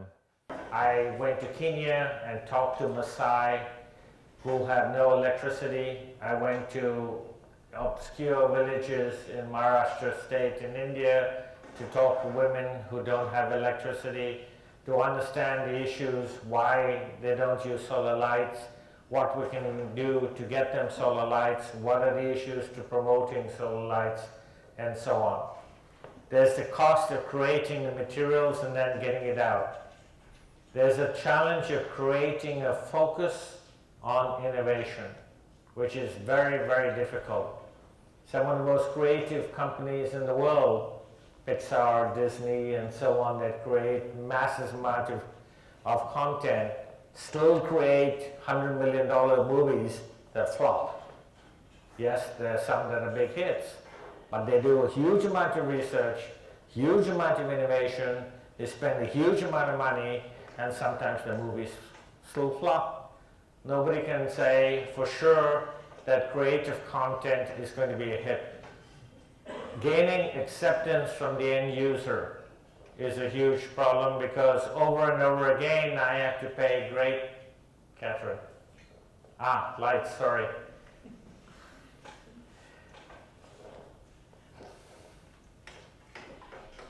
Did it come on? Okay. I have to pay great attention to the end user, getting it out to them and getting acceptance. Versioning into multiple languages. So in the case of the Three Amigos, some of my spots are 20 seconds long. So what we say in English in 20 seconds is that long. What you say in Japanese in 20 seconds is that long, but you still have the same video. I remember one guy, when we did do it in Japanese in the Three Amigos, he kind of went on for 45 seconds after the spot ended. And he said, well, that's the way you got to say it in Japanese. I said, well, that's great, except I only have 20 seconds of video. So you have to change the wording so that somehow we get the concept in 20 seconds. And when you do it in 90 or 100 languages, you can understand the complexity that I'm faced with in trying to version all of these languages into such extremely short shorts. We need to localize them, and here came up the question of humor, or the question of what are people going to be wearing. In the notes users in the video, you'll see me agonizing over what clothes the three characters should wear. because we needed to put them into clothes. In the beginning, actually designed no clothes. And everybody said they looked like nude characters. I said, yeah, but they're animated, you don't need clothes, they can be nude. And everybody said, no, they can't be nude. So, okay, what kind of clothes are they going to wear? What kind of clothes can go around the world? And we have to design clothes. So we finally, you have to get rid of the esoteric clothes, like only South Asia wears saris, or only Japan wears a kimono. Well, you can't have everybody wearing a sari. And I don't believe in the Canadian government multicultural system. What the Canadian government does, like many governments, when they want to create a campaign, is they're going to show you a black guy and a white guy and a blue guy and a brown guy and every other guy in the video. And they think, okay, there's one character, therefore we are diverse because we've represented the black community or the white community or the Indian community and put a Sikh in and so on. I don't think it works. Because actually what you're doing is you're storytelling. And if you don't have a character that carries the story through and that you can relate to, it does not work. So no matter how many diverse people you can put into a live action video in a country like Canada to represent everybody, you might lose the end purpose, which is to make the behavior change that you want that video to create. And so I would much rather have a single person, the character, taking the story through. And if that is a Sikh and has to be a Sikh, so be it. Let it be a Sikh. And let the person carry the story through instead of trying to put as many diverse characters as we can into it. There is a question of distribution. How do you get it out? And people have often asked me this in Imola, for example. How do you get it into villages? I'll give you an example of the Three Amigos in South Africa. The Three Amigos went on national television in South Africa called the SABC, the South African Broadcasting Corporation, which is the CBC equivalent in South Africa. We started it on AIDS Day, which is December 1. We played it at the halftime of a soccer match between South Africa and England, where a great portion of the country was watching the soccer match. Then they started playing it up to 20 times a day in 4 South African languages. We gave it to the Ministry of Education to get out to the school system of South Africa. We gave it to every university in South Africa, to such an extent that one of them, I think it was Durban, that insisted that every incoming freshman watch the Three Amigos as part of their orientation. We beamed it up on a satellite system funded by the USAID to 1,800 community health clinics and hospitals across South Africa. Because in Africa, when you go to see a doctor, you kind of end up sitting in the waiting room for almost the whole day before you see the doctor. They have closed circuit televisions playing in the waiting rooms to keep you occupied. We played them extensively. They have something called a FRU, which is a Film Resources Unit, which are trucks that go into villages, and on the side of the trucks they beam cinema, they beam movies when there's no cinema to be watched in the villages.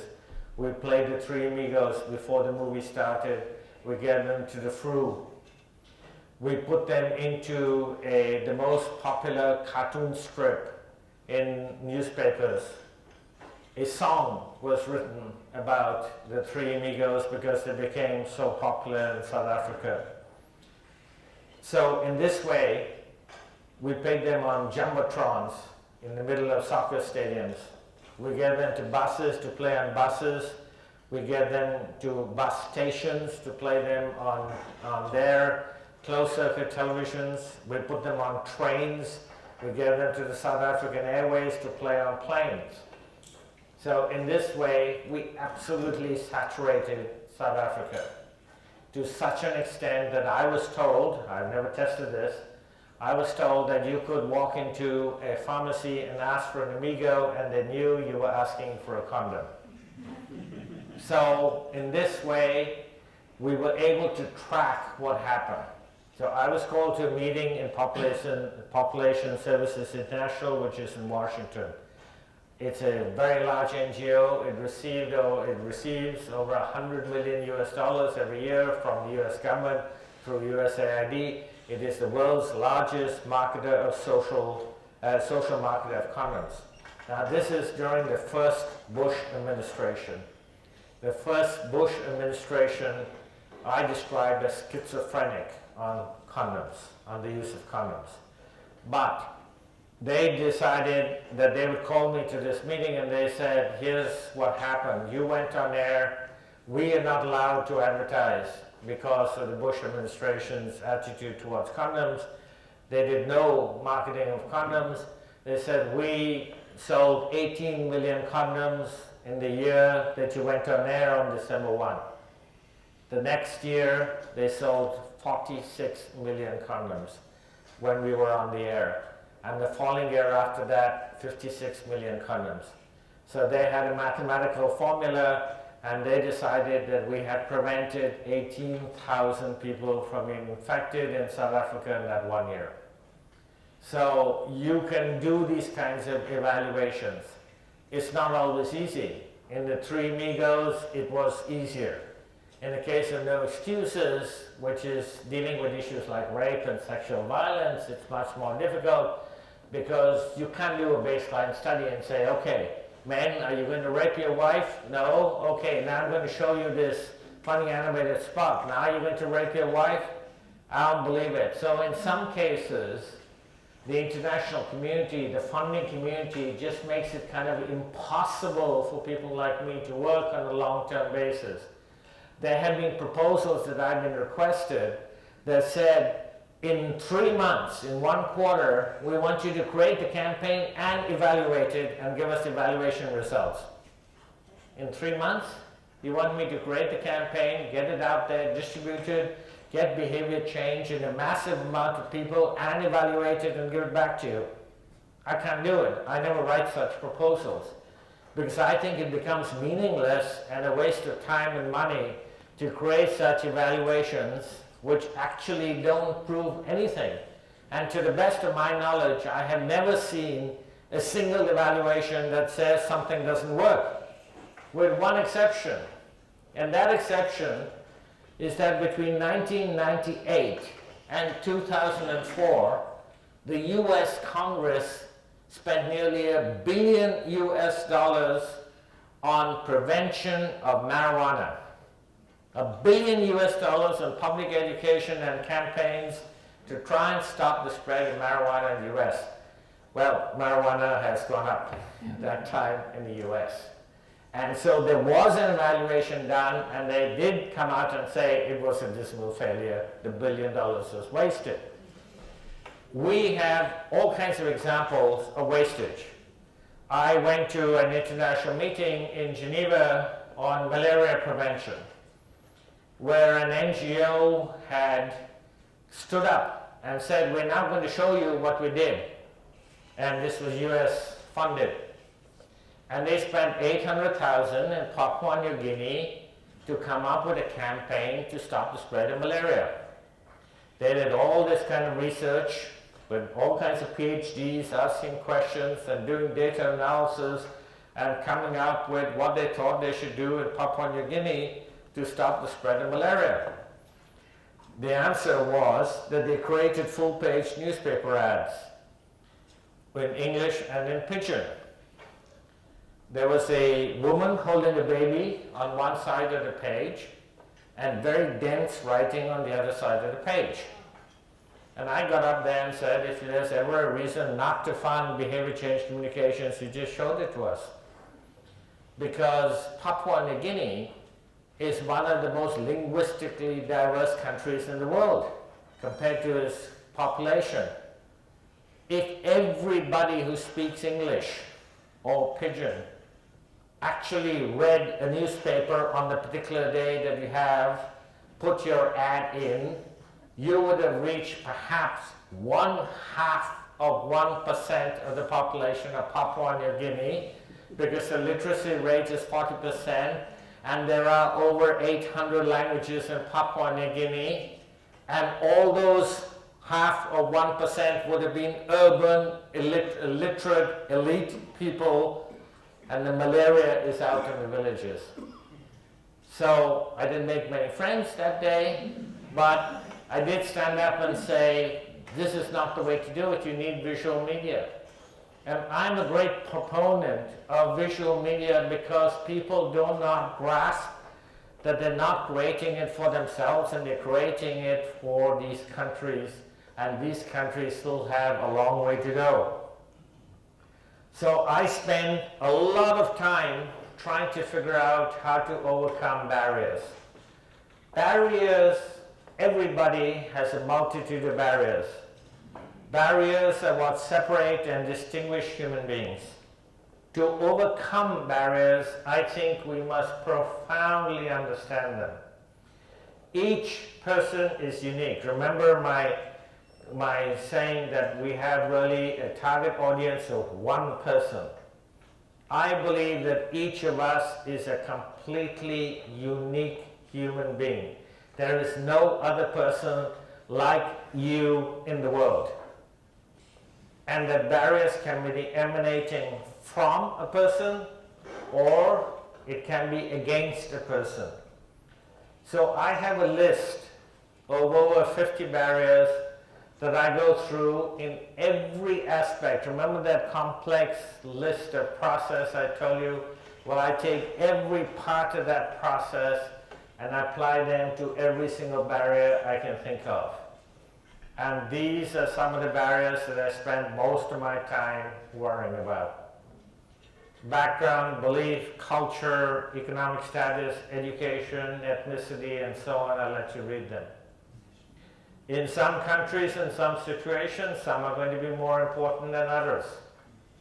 But every one of them needs to be thought of, profoundly understood, and you must take them into account if you do the kind of work that I do, and that's probably why there are not more than 5 people that I know of in the world that are doing the kind of work that I do. Because most people get stuck on this. How do you get around the enormous amounts of differences that we have as human beings to reach people? So, in the case of, I don't know, making rape funny, which is in itself a horrendously difficult subject to tackle, then you've got to apply it to all of this. Like values, different values in different people. What somebody might be offended with, the unintended consequences that I talked about in terms of acid violence, for example.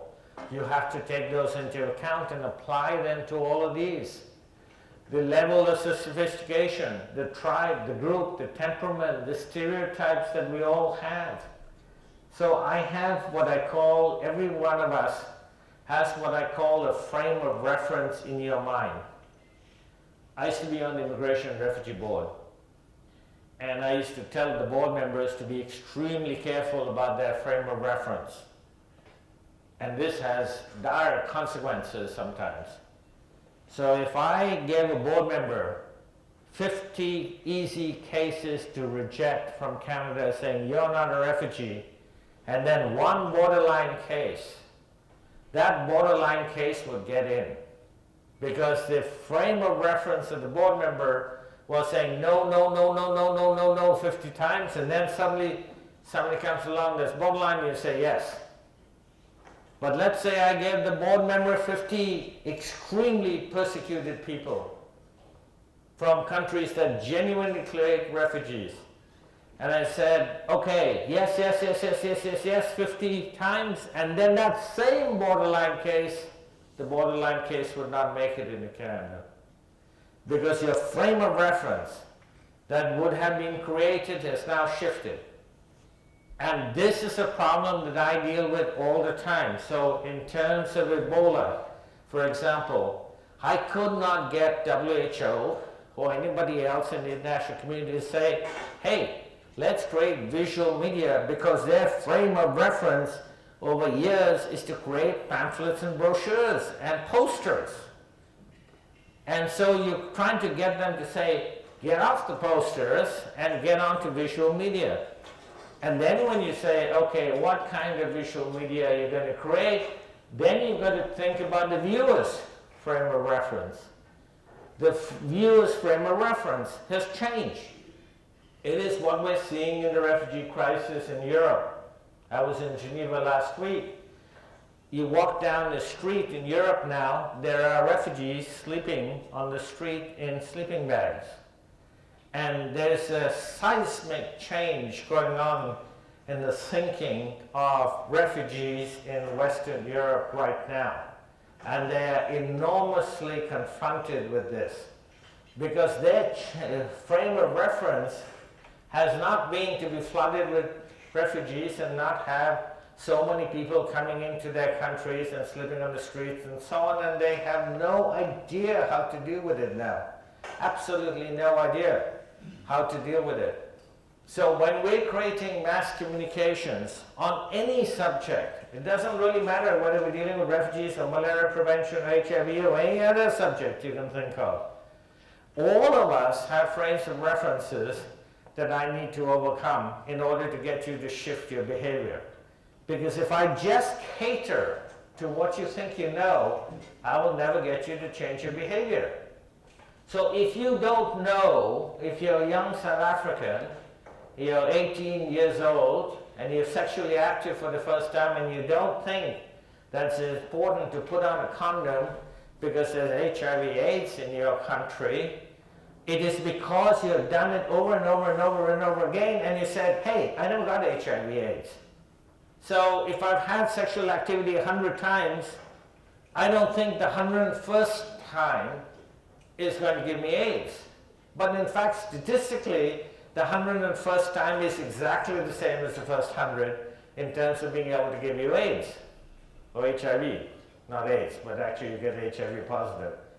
So it is that frame of reference that every person carries around, and that's why I say there is only an audience of one person. Because your frame of reference is completely unique to you. The way you see the world, your history, your culture, your ethnicity, the language groups, the stereotypes that you carry around in your head, and everything else is absolutely in such a way in your head that no other person has it. And I talk to medical students and I talk to psychology students all the time, and I tell them that, look, what you need to do is figure out that every person is an individual, and that we can't deal with our subjects, we can't make change in the world if you just think of everybody as a group, which is entirely what is going on in the other direction. There are huge companies now like Google and Facebook collecting massive amounts of data on all of us because they believe in big data. And I'm not sure that the world is going to progress by analyzing so-called big data, because I think that ultimately the individual is what is paramount, especially in my work, and I keep pointing to this slide and saying, tell me how the data deals with this. You tell me how data deals with temperament. Tell me how data deals with stereotypes. Tell me how data deals with stigma, and then let's start talking. But until data can deal with stigma, you can't get around issues like HIV/AIDS or Ebola. You just can't. So I'm going to show you Magic Seller, which was Africa's first animated series. These are 11 minutes long, but I'm just going to show you the trailer. And this was a literacy program. We created an animated series to try and get Africans, children in particular, to read, and then we exported it out of Africa for the first time. So the first time until this came about, the entire continent of Africa grew up on Disney and Pixar and so on. They had nothing, no animation that reflected their own culture, no animation that showed individuals or characters that looked like them, sounded like them, gave their stories. So we sent writers across Southern Africa with tape recorders. And they have an oral tradition of storytelling, so I told them to tape record a folk tale, interviewing what are called go-go's. Go-go's are elderly women, grandmothers, and they have the best stories. And if I liked it, we made a small précis in English. If I liked it, we put it into the language of English. We wrote the script in English, then we put it into the language of the tribe that they came from. We researched every single tribe in its history so that every single blade of grass was accurate. Not just the clothes, the huts and everything, but even the blade of grass that the hut would be situated on was accurate. So I went back into the history of Africa to create a series, and then we started exporting it out so that an American kid watched it on HBO in the US for the first time watching African culture. So here's just the intro.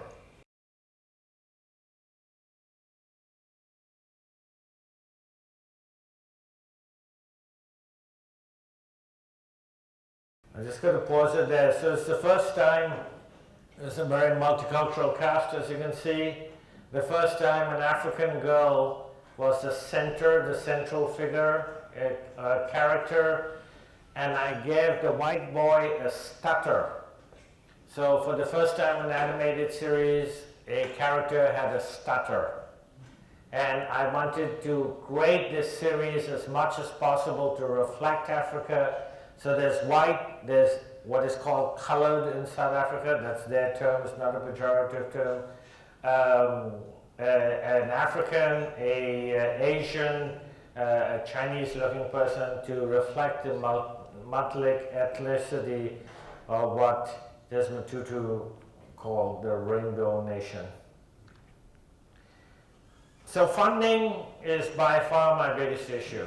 And there are two funding experts here today, but it's by far my biggest issue.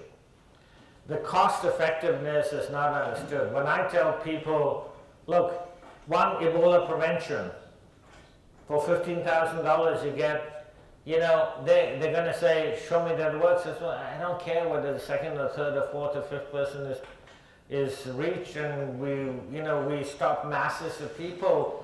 From a financial point of view, you just need one person to be stopped. If you think of HIV/AIDS and the cost of ARVs for the rest of somebody's life, just one person being prevented is cost effective from a financial point of view. There is the problem of evaluation, which I described. Social entrepreneurship never existed until a decade ago, and I started 2 decades ago.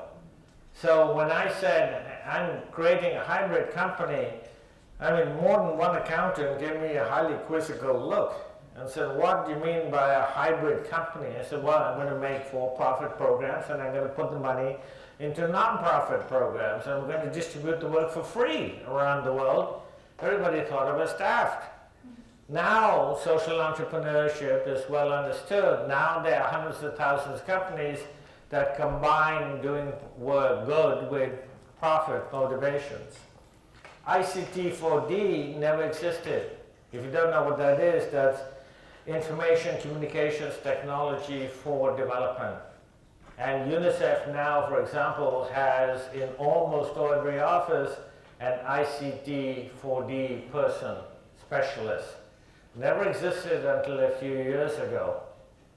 Funding is mainly through IOs, the international organizations, like the United Nations system in general, and NGOs, big, very large NGOs. Funding through corporations is less prevalent at the moment, but the diabetes one, for example, I was asked to do that by the Qatar Diabetes Association, but it was actually funded by Oryx, which is one of the world's largest, if not the world's largest natural gas company in the world, which is based in Qatar. I have never allowed myself to be funded by corporations that have a direct interest in any of the work. So I will never allow a pharmaceutical company to fund me, or a condom company to fund no Three Amigos, even though when the Three Amigos became famous, a lot of condom companies, in fact, probably almost all of them, contacted me and said, hey, I know how you're getting funded, why don't you create Three Amigos condoms? I said, no, that creates advertising. Why would broadcasters give me millions of dollars worth of free airtime in that case? Because I'm trying to stop the spread of HIV/AIDS. I'm not advertising the greater use of condoms, or any particular condom for that matter. So I'm very careful never to accept any money from anybody that might have a direct interest in what I'm trying to do. Crowdfunding is becoming more and more prevalent through Kickstarter and Indiegogo, but it's still a long way to go when you're creating this kind of work. Documentaries now are being funded greatly through these kinds of long form, what we call long form content, meaning documentaries and so on, are being funded by crowdfunding. But animated shorts, very, very difficult to get funded even through crowdfunding. People just don't understand them yet. And finally, the most I've done is self-funding. So here's how some of the things have been funded. The cartoons for children's rights, we had no funding at all, none. Everybody, all the studios around the world, the committee at UNICEF that managed the whole thing, all of us were volunteers. The animated jam, no funding. Hind and Hamza, which I'm going to show you, had full funding from the Al Jazeera Children's Channel. The Three Amigos, no funding. So not just was the creation of it, all the distribution of it, but even the over 400 people that versioned them into the 45 language that existed, not a single person got paid 1 cent. Buzz and Bite, I got a small grant from the Canadian Red Cross, $25,000, and $50,000 from the IFRC, the International Federation Red Cross, which came to $75,000, which paid, in my estimation, for about half of the creation costs, let alone the distribution costs.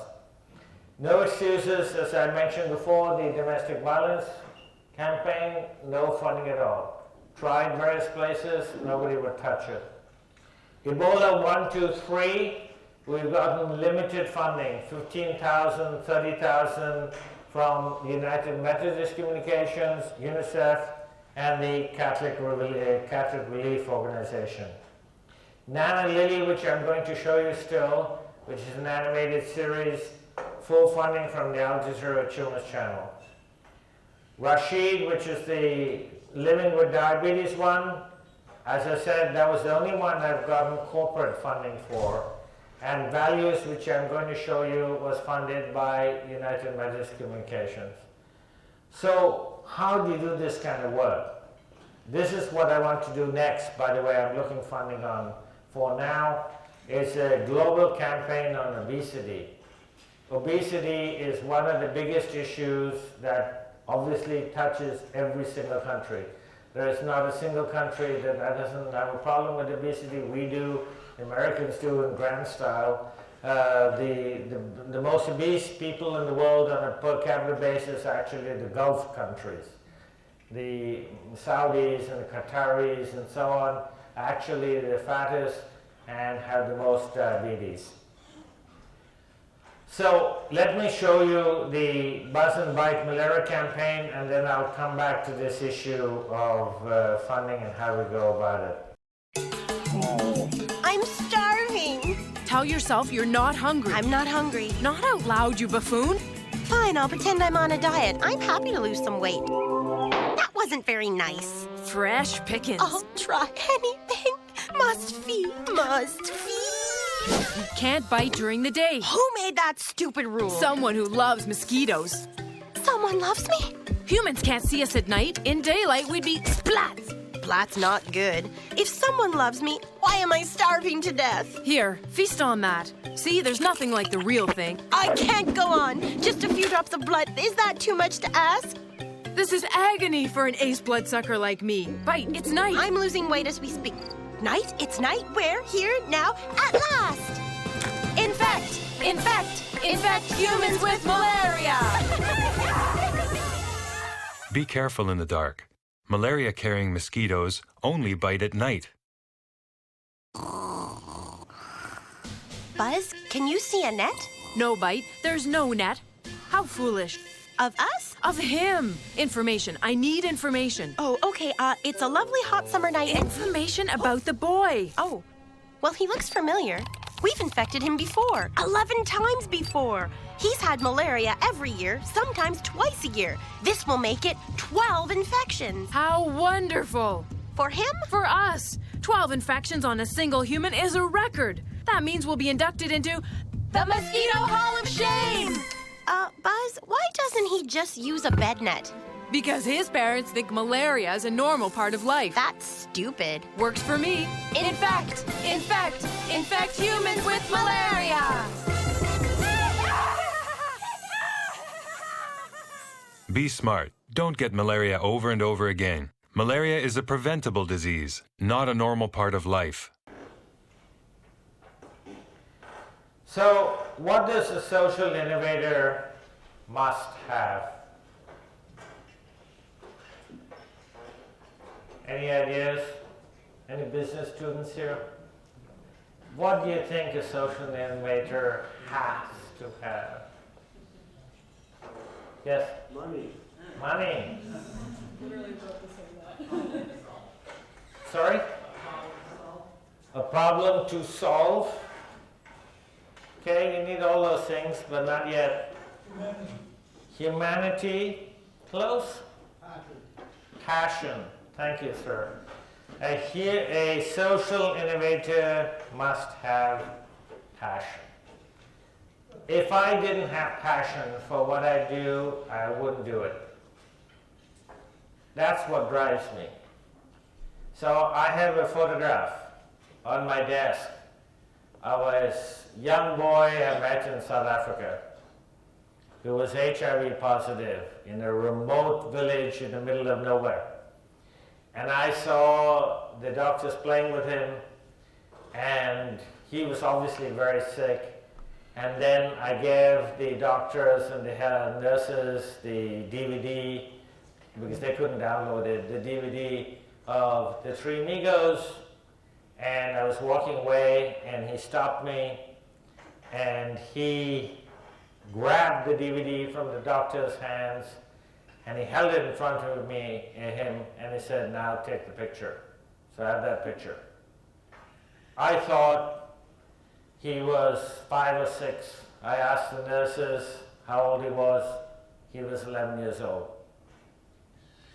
I gave the nurses a drive back into the town from the village, and I said to them, well, he's in a community health clinic.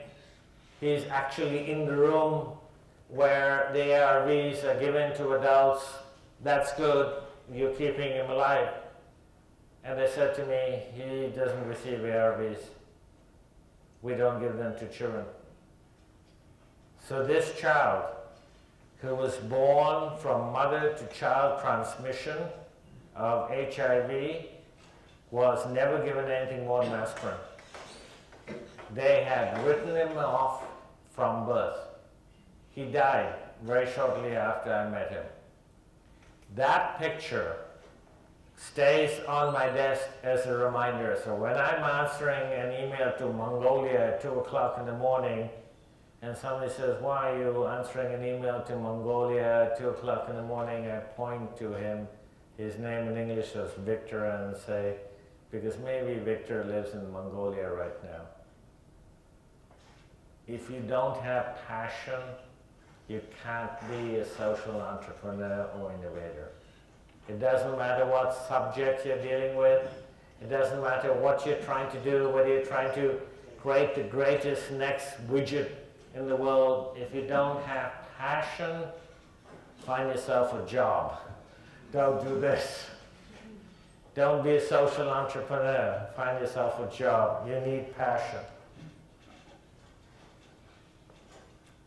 what a social innovator should have, not must, is first of all a free flow of ideas.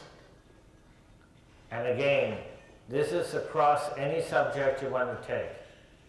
It doesn't matter what you do. And there are many innovative companies that now have come to realize that this is perhaps the most important ingredient, and many of them are putting into places programs and physical spaces and so on to allow a free flow of ideas. You need values. You need values in a company. You need values as an individual. You need to have multiple roles. I'm just one person. I sit in my home, I do all this work by myself. You need to have multiple roles. If somebody phones Chocolate Mousse Media, I answer the phone, even though most of the time I know they're telemarketers. But there's nobody else to answer the phone. You need to be able to play multiple roles. You need to be the chief creative person, you need to be the chief fundraiser, you need to be the chief distributor, you need to be the chief spokesperson. If you're a social entrepreneur, you're everything. You need to have relationships. I have a vast network of people around the world. Everybody has supported me, from extremely well-known people like Desmond Tutu, who is a very strong supporter of my work, to frontline workers who know my work and use it around the world, to all the creative people, from writers to musicians to actors to animators that I use in so many countries around the world. That's just me in my work in media creation. It doesn't matter what you're doing, you need relationships if you're going to be a social entrepreneur. And finally, and yes, I do put this at the bottom for a reason, you need money. I have never been stopped by lack of money, except once in a while. On the documentary, Senator Jaffer was a Canadian senator. Yes, there are still some good Canadian senators. Senator Jaffer says, apparently I had a conversation with her, which I don't recall, but she says in the documentary that I got a request for 350 DVDs from, I think it was Burkina Faso or some country. And I went to her and said, oh, I don't have the money to send 350 DVDs to Burkina Faso this month, so I'm going to send them 100. And she notes that in the documentary. It costs a lot of money to send 350 DVDs to Burkina Faso, because you have to create the DVDs and then you have to courier them, because you post them and they'll never get there. So you have to courier them in a big box. And quite often I use Foreign Affairs, and I have friends at Foreign Affairs, and I take a box to the Pearson building and say, can you kind of ship this to Burkina Faso for me? And I'll get the local NGO to go pick it up at our embassy in Burkina Faso, and we'll pretend it's something else. You know, that's how you do it. That's how I've done it. I remember in one case, I couldn't get the animation from India to come up to Canada, because animation files are huge. They take a large amount of bandwidth. So I told a friend who worked in Canada in high tech, I said, well, we're having this problem and we keep breaking down the connection. I can't get the animation from India. Could you help? And then some guy from Colorado phones me up and says, what's your problem? And I said, well, I'm having to get this animation from this computer in India to my computer in Ottawa. Could you help? The next day, I had the animation. I have no idea who he was. Really, he was some high-tech guy from Colorado who had a friend in Canada who phoned him up and said, you're a pipe guy, can you move this animation for this guy? And that's how we did it. We used to, there's a company in the West End, it was a normal production company, and we used to edit there. And how do we edit there? Some client would book their studio, the edit suite, until 5 o'clock, and perhaps the client would be done at 3 o'clock, and the editor would phone me up and say, hey, I've got 2 hours, let's edit. And I'd rush over and we edit. That's how you do it on a volunteer basis. That is literally how many of my campaigns have been created. Some of them are remarkable people who have helped. I had one guy in the height of the HIV/AIDS crisis in Africa, in Ottawa, come to me and say, after we had voiced it in African language, he said, I want to, this is 3 funny animated condoms. And if you know anything about the Catholic Church, especially under John Paul II, when this was created, now it is much more relaxed. He said to me, I want to tell you something. I said, sure, what is it? I think what you're doing for Africa is great, and I want to tell you that I'm a Roman Catholic priest. A Roman Catholic priest who defied his Pope, who voiced the 3 amigos in his language for Africa. These are highly courageous volunteers. If you look at the women, if you look at the videos of the women that I showed you a small clip of, these are highly exposed people who want to get their voices out, who want to make a difference, who have the passion, who feel that they can contribute something if somebody only gives them the means to do it.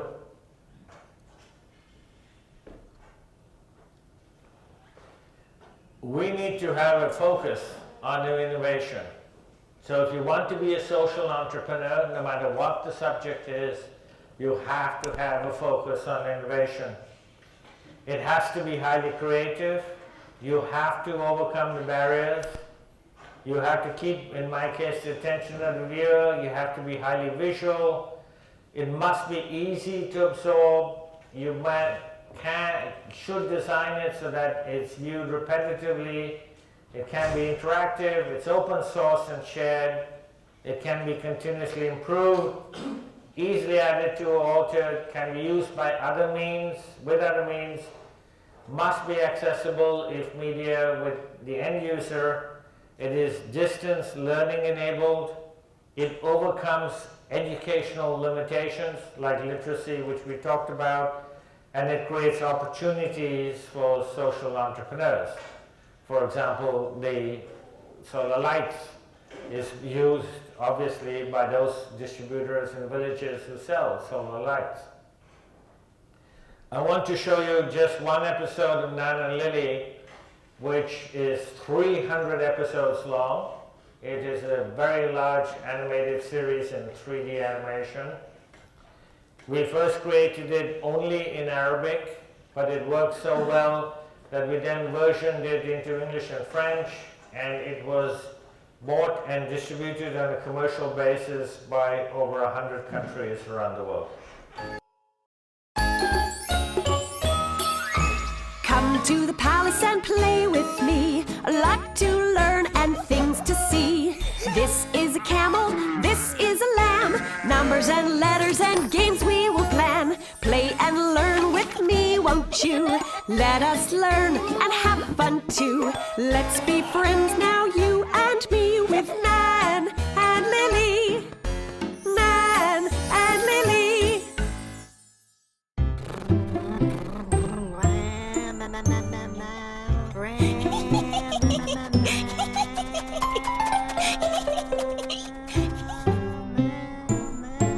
Lily is running.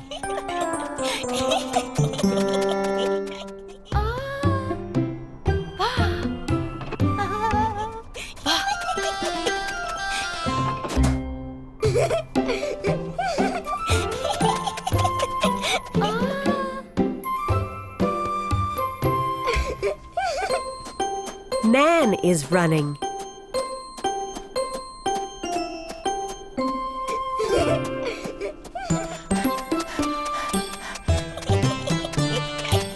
Lily is running fast.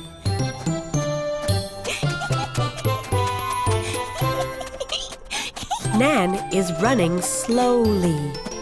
Staying in one spot on the floor, can you pretend to run slowly like Nan?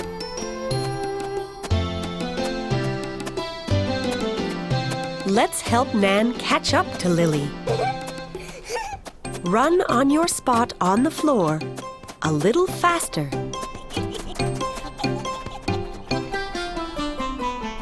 Can you run even faster? Lift your knees high in the air and swing your arms.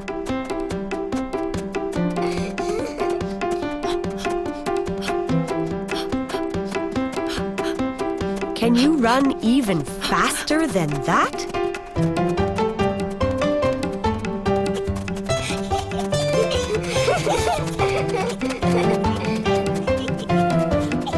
Yes, you did it. You helped Nan run as fast as Lily.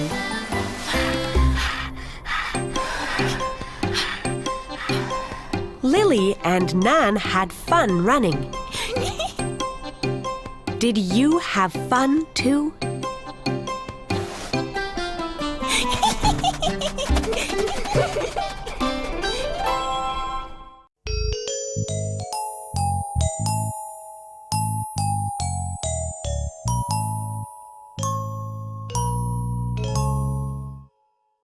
As I'm cognizant of the time, I want to show you two series on values, because you remember I've emphasized universal values.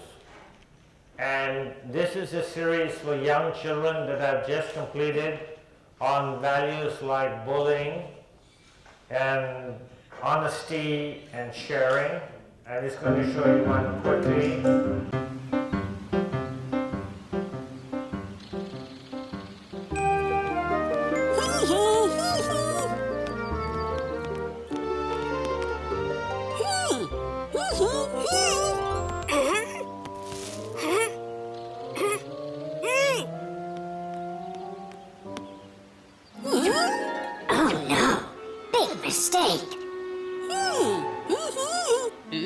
We never talk to anyone who's different from us. I'm only gonna play with other kids just like me.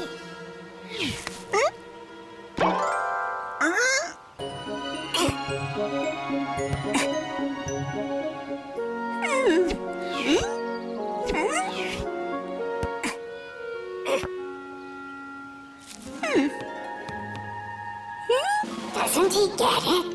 He's different.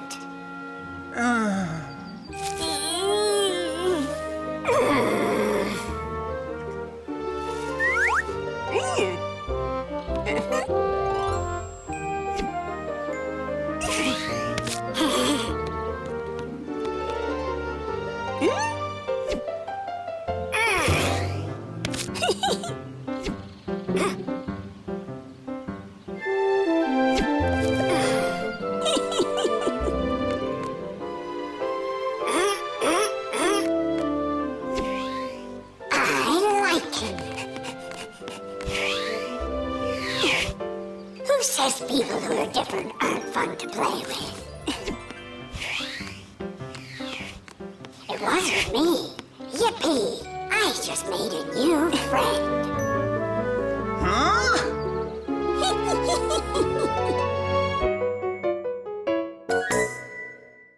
Okay. The last one that I'm going to show you, and I'm going to end on this, was the most difficult one that I ever created.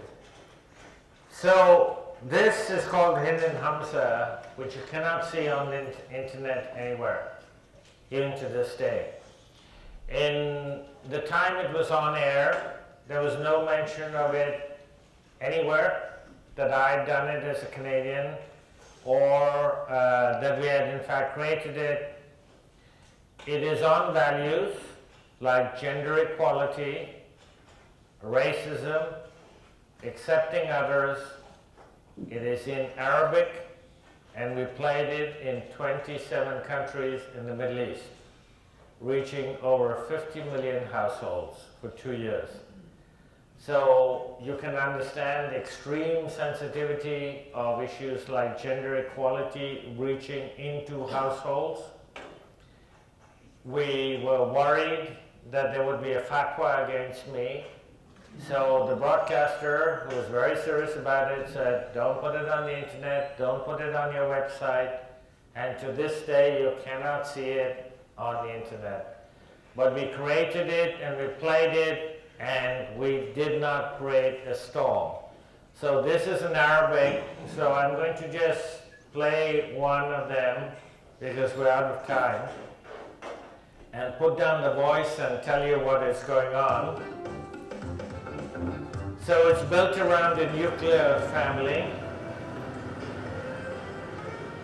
and this particular one deals with gender equality between boys and girls. So here you see a very traditional scene, the girl and the mother cooking.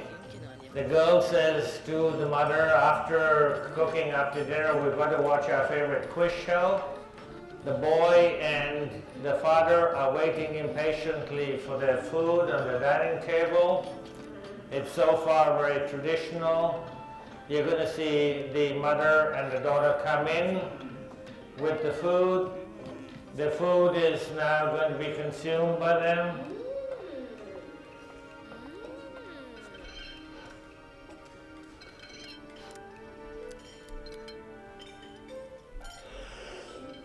So he is now going to push his empty plate to the women. And he runs to the TV and says, hey, the big soccer match is on. The girl says, hey, what about the quiz show that we discussed? We're going to watch it. The boy saying to his father, come and watch the soccer match. The girl is disappointed, cleaning up the dishes. And here we have an untraditional scene now, where the father and the son are cleaning the dishes. The son goes and gets the radio. He puts on the soccer match, and obviously the mother and the daughter are watching television. They're watching the quiz show. And that's how I dealt with gender equality in Arabic. So that is one example. I'm just going to fast forward this next one. This is on girls' empowerment in Arabic, but this is on racism. So essentially, it's very sensitive in Arabic. It's a black father and son playing soccer, and our Arabic father and son. The father is saying, why don't you go play with him? He's saying, no way am I going to play with that black kid. They start playing. These two start playing. They cross soccer balls. The soccer balls are the same. He says, hey, look, our soccer balls are the same. The black kid says, yes. And so are our shoes. Look, our shoes are the same too. And so they start playing. They shake hands. And the black father is a soccer star. So that's how I dealt with racism in Arabic.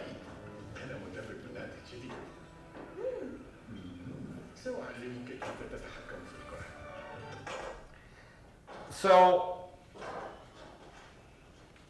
that is how to contact me.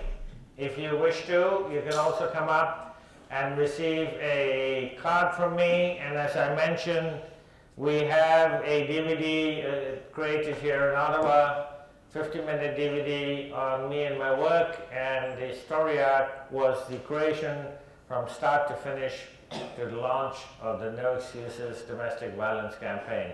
It's been a pleasure. Thank you so much for staying for so long. I hope you enjoyed it.